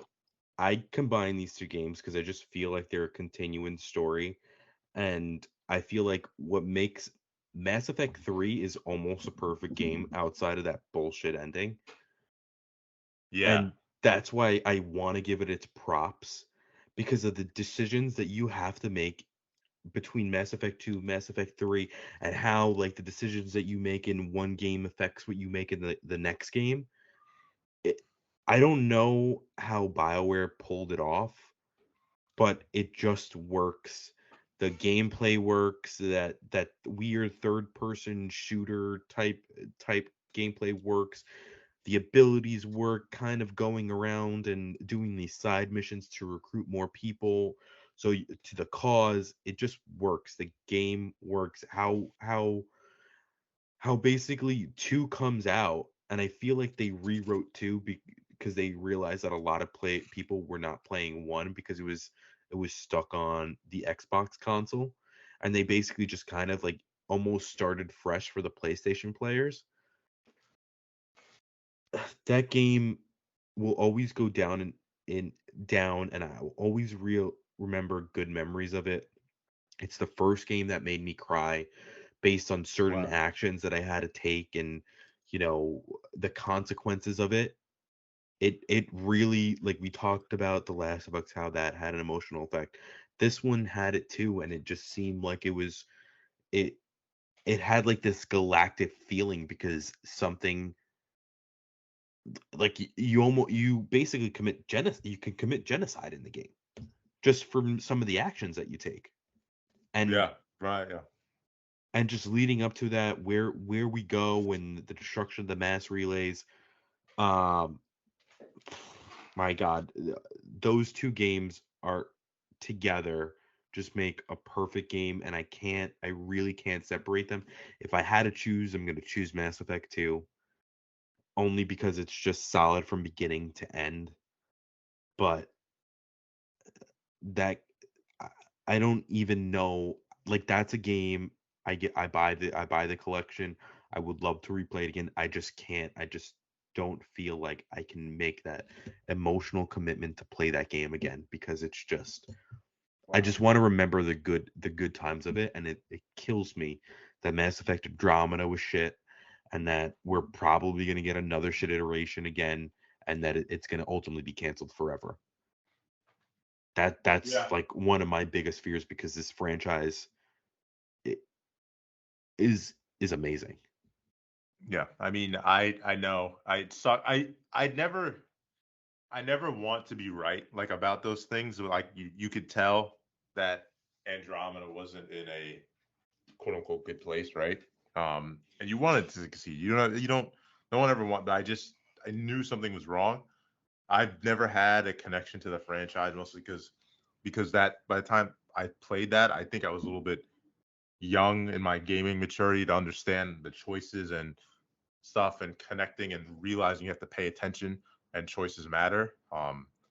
But I know I definitely want to give it my time. I can't believe we haven't you and I haven't talked about Mass Effect in so long, and it's sad. Like you Yeah. don't bring it up because no one else brings it up. I mean, we bring it on with the jokes when we say, "Oh, what do you want to play?" And I was like, "Oh, you can Yeah, play yeah, Mass yeah. Effect." Yes, yes, yes. But I never realized how I knew it was an important game to you. I just didn't realize how much the story was that important. I never realized how much you really, really like that game. Yeah. Both. Also, Mass Effect 3 had a horde mode, which is fantastic. Yes. Yes. I played it. Yeah. I, I think it was yeah. a demo. Uh, I don't know what else I can say about the game. I'm sure I'm not giving it enough justice, but that franchise means so much to me, and I just want to see good things out of it. I hope it does. I hope it does. This is you son of a bitch. This is why you want PlayStation to buy EA? Yes. Or they bought? Are they? Wait, are they? Is that is the EA game, Yeah, right? yeah, it's EA. No, I You son the of a you secretly son of a bitch. That is secretly why. secretly it is, but I feel like there's other aspects that it This is your we're primary three reason. we're This is 3 your hours and primary reason. we're 3 hours and 20 minutes through. We can talk about that We later. can talk But about yeah, it another time. but this is your primary reason. I just feel like BioWare's been fucking up they've been fucking up some of these classic franchises that Sony will give it the time and care that they deserve. Because the only good Okay. studio so far that EA has is basically the Titanfall directors, the Titanfall team. All right. Amazing list. Honestly, I'm glad we went through all this top 10. It's good. Again, it's Yeah. just me learning more about you, you learning more about me, our listeners learning about us and Oh what we fuck! think. I forgot to make the joke. Eh, My what's the joke was joke? gonna be my favorite game of all time was Marvel's Avengers. Oh, it's a horrible joke. No one would have believed you. No, I would have dead. That imagine you actually would have got me. I You actually would have know that got me. would have been the best I, part. I I have it would have marked here. I would The have best I would have fell off my chair. I would have fell off my chair. the best thing is I have it marked right next to it. Marvel's Avengers best game, It's and I hard. It's hard. fucking missed it. Listen, when we're 3 hours, that joke you would have been ready 2 hours ago with Oh, that joke. I feel like I was ready 2 games ago, and it just Yeah, fell yeah, off. yeah. All right, here's Yeah. what I want to do. We've been along. I want to do our honorable mentions. I want to do the way I want to do is just we'll do the five, right? We'll do our five for now. Yep. We'll list them out five. We don't have to go into like a whole soliloquy about each one and why it's an honorable mention, but I think we at least mention them and then we'll comment on each other's five. What do you think? Sounds good. Who wants to go first? Can you go first? List them out. Give me a small like sentence or two on each one if you want. I want and then I'll go after you. Go. First one, Resistance 3. It was it was a game that came too late. I feel like people had already judged the franchise. The third game was the best one in the series, and didn't sell, so didn't get another game. Got it. Next one, Assassin's Creed Odyssey. That game is the best Assassin's Creed game. The one before that had my attention was Assassin's Creed Black Flag. Assassin's Creed Odyssey just did everything perfect. The atmosphere was perfect. The gameplay was perfect. Kind of like going around and you had those barbarians trying to attack you, and then you can get like by fighting them you can get special weapons and armor. Fantastic.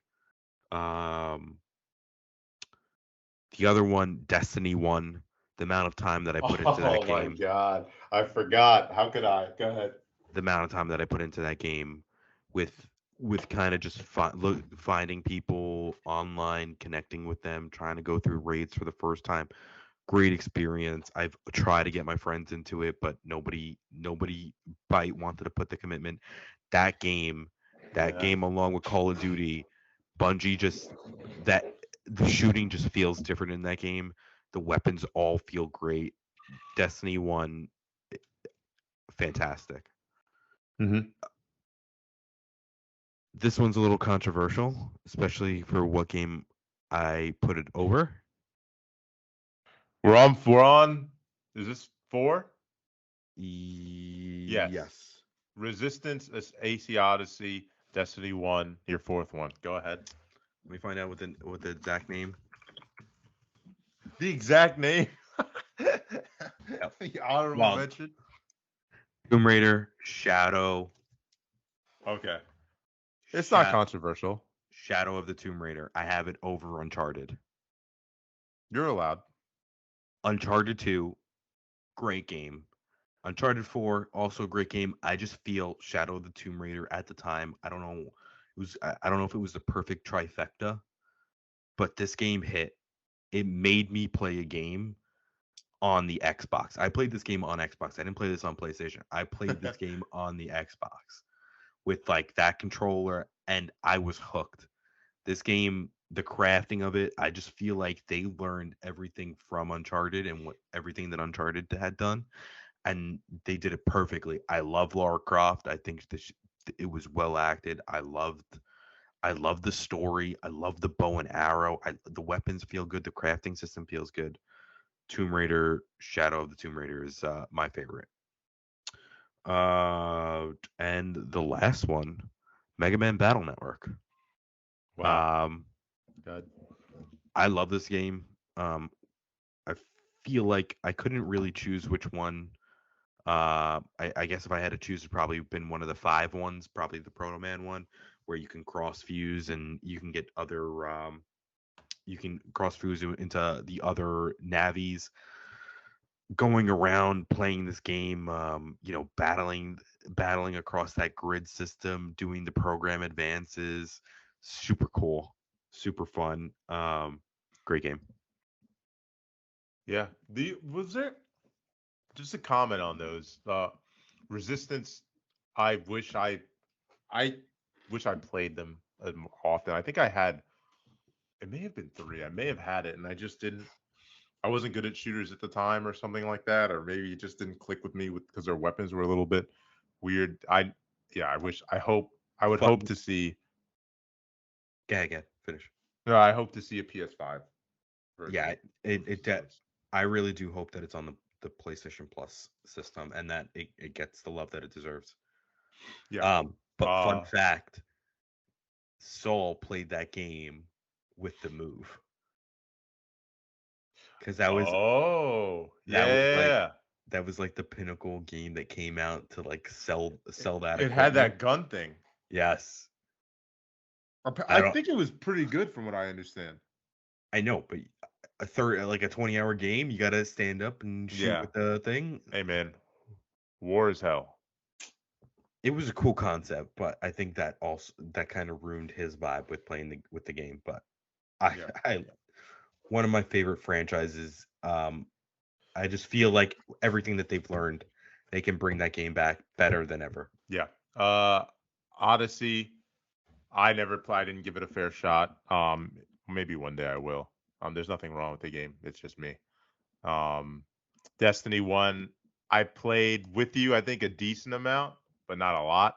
Not nearly enough. Not enough to get to the raids, which Yeah, is not enough to what you're do. playing And for. we tried some raid once or twice, but like, and I had fun. It's just like it. I just never gave it the proper commitment. Yep. What was your fourth one again? No, that Tomb was your Raider. fourth one. Yeah. I wish I had an affinity for that franchise as much as you did. Um, I don't think I was playing Xbox at the time. I think it came out for PlayStation eventually, but Yeah, a year later. yeah, everyone says that second one is something else, man. Everyone says it.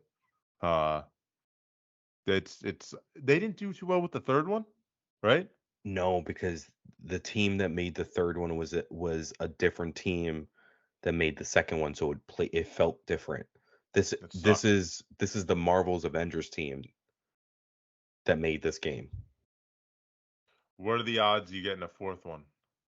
I think high because I think this is one of Square's biggest games.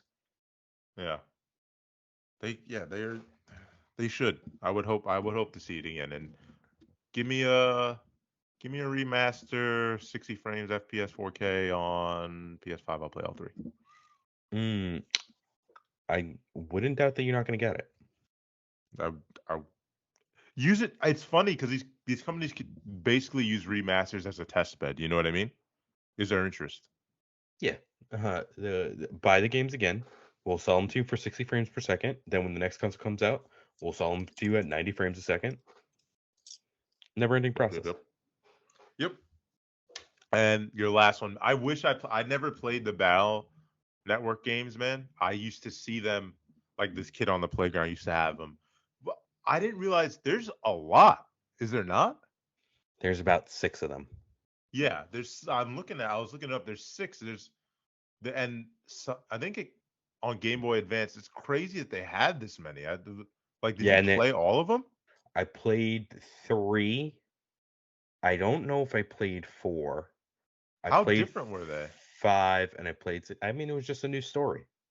kind of going on. And then they had another hook. Like 3 and 4 were kind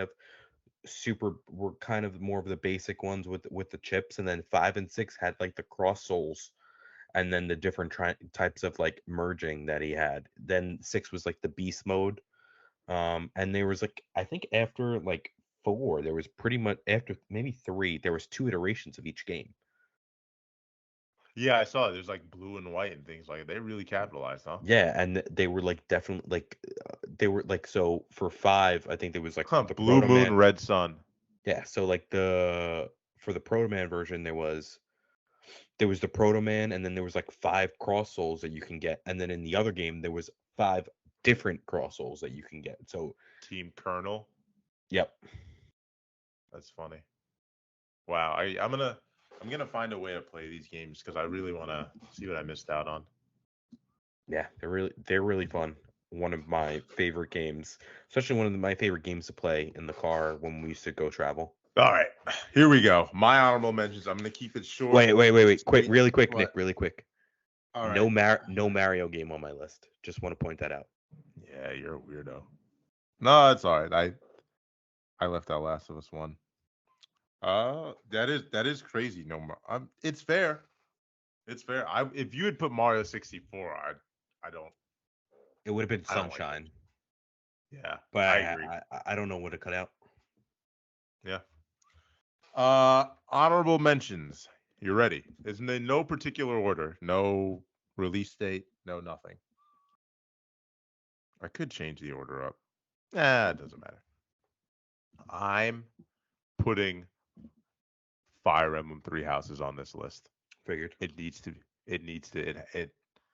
Man, when I tell you The way you this talk about it, game I'm is shocked good, that's not in your top 10. I know. I couldn't. It easily could have been. It easily could have been, but I just put it. I put it there. I want to play it. I want to play it again. Infinite time. I'll take off a month and I'll play it again. But I, I would. I really want you to eventually play it. And I don't want to hype it up and ruin it. But My yeah, goal is to play it it's. this year.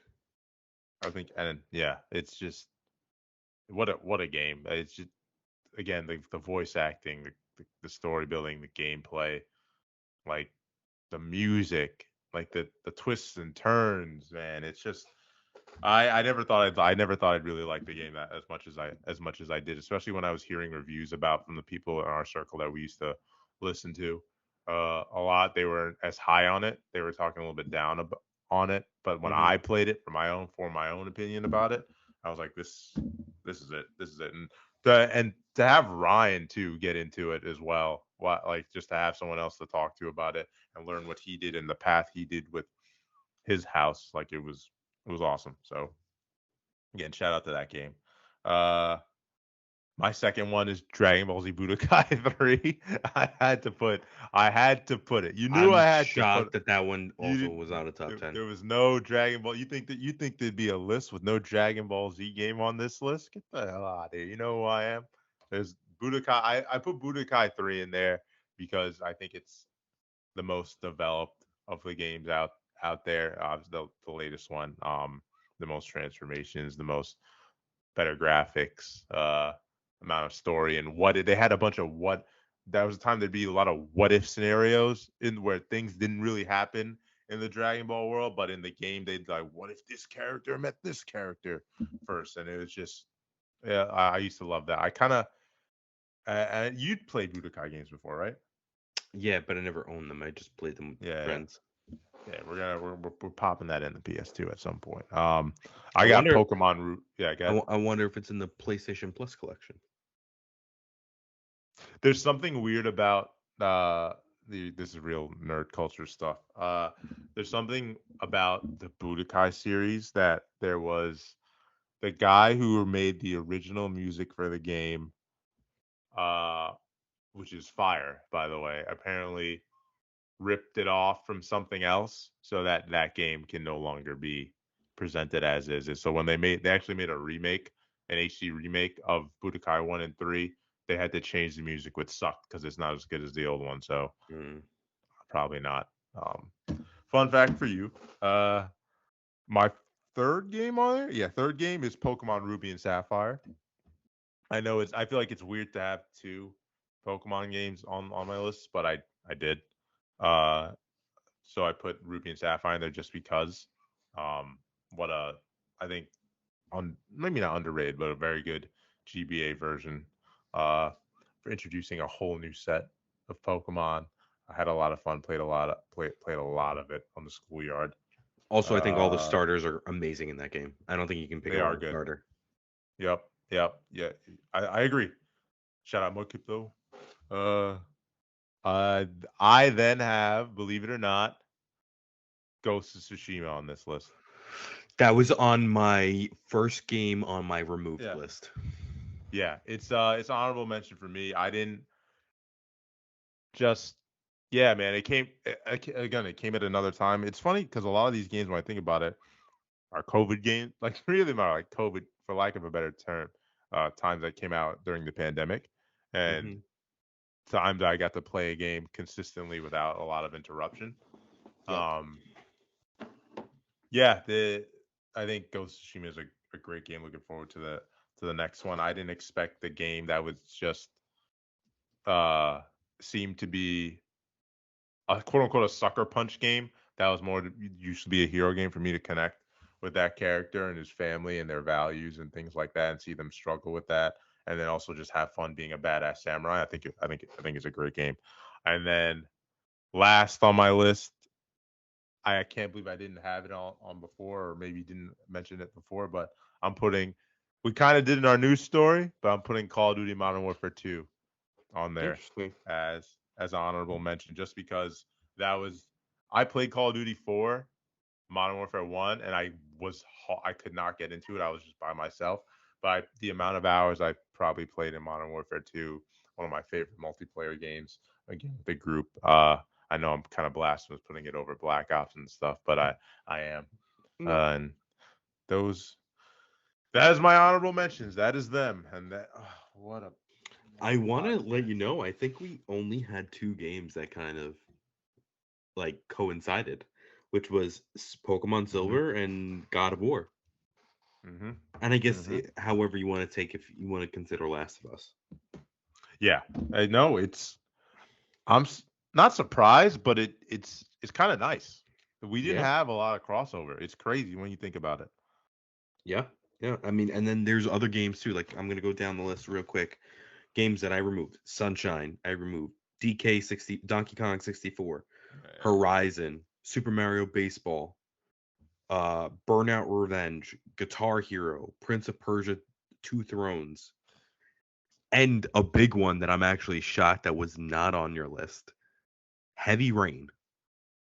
I was thinking about putting it, man. It was on. I was so close to putting that. I What's funny is like Jag will listen to us if he ever gets this far and be like, "Why wasn't Heavy Rain on your list?" Because he knows how much we liked playing that. Even Until Dawn, even not to the extent, but Heavy Rain was such a pivotal game, man. Like it changed, like it brought people together, man. It did. when when It I was what? talking Yeah.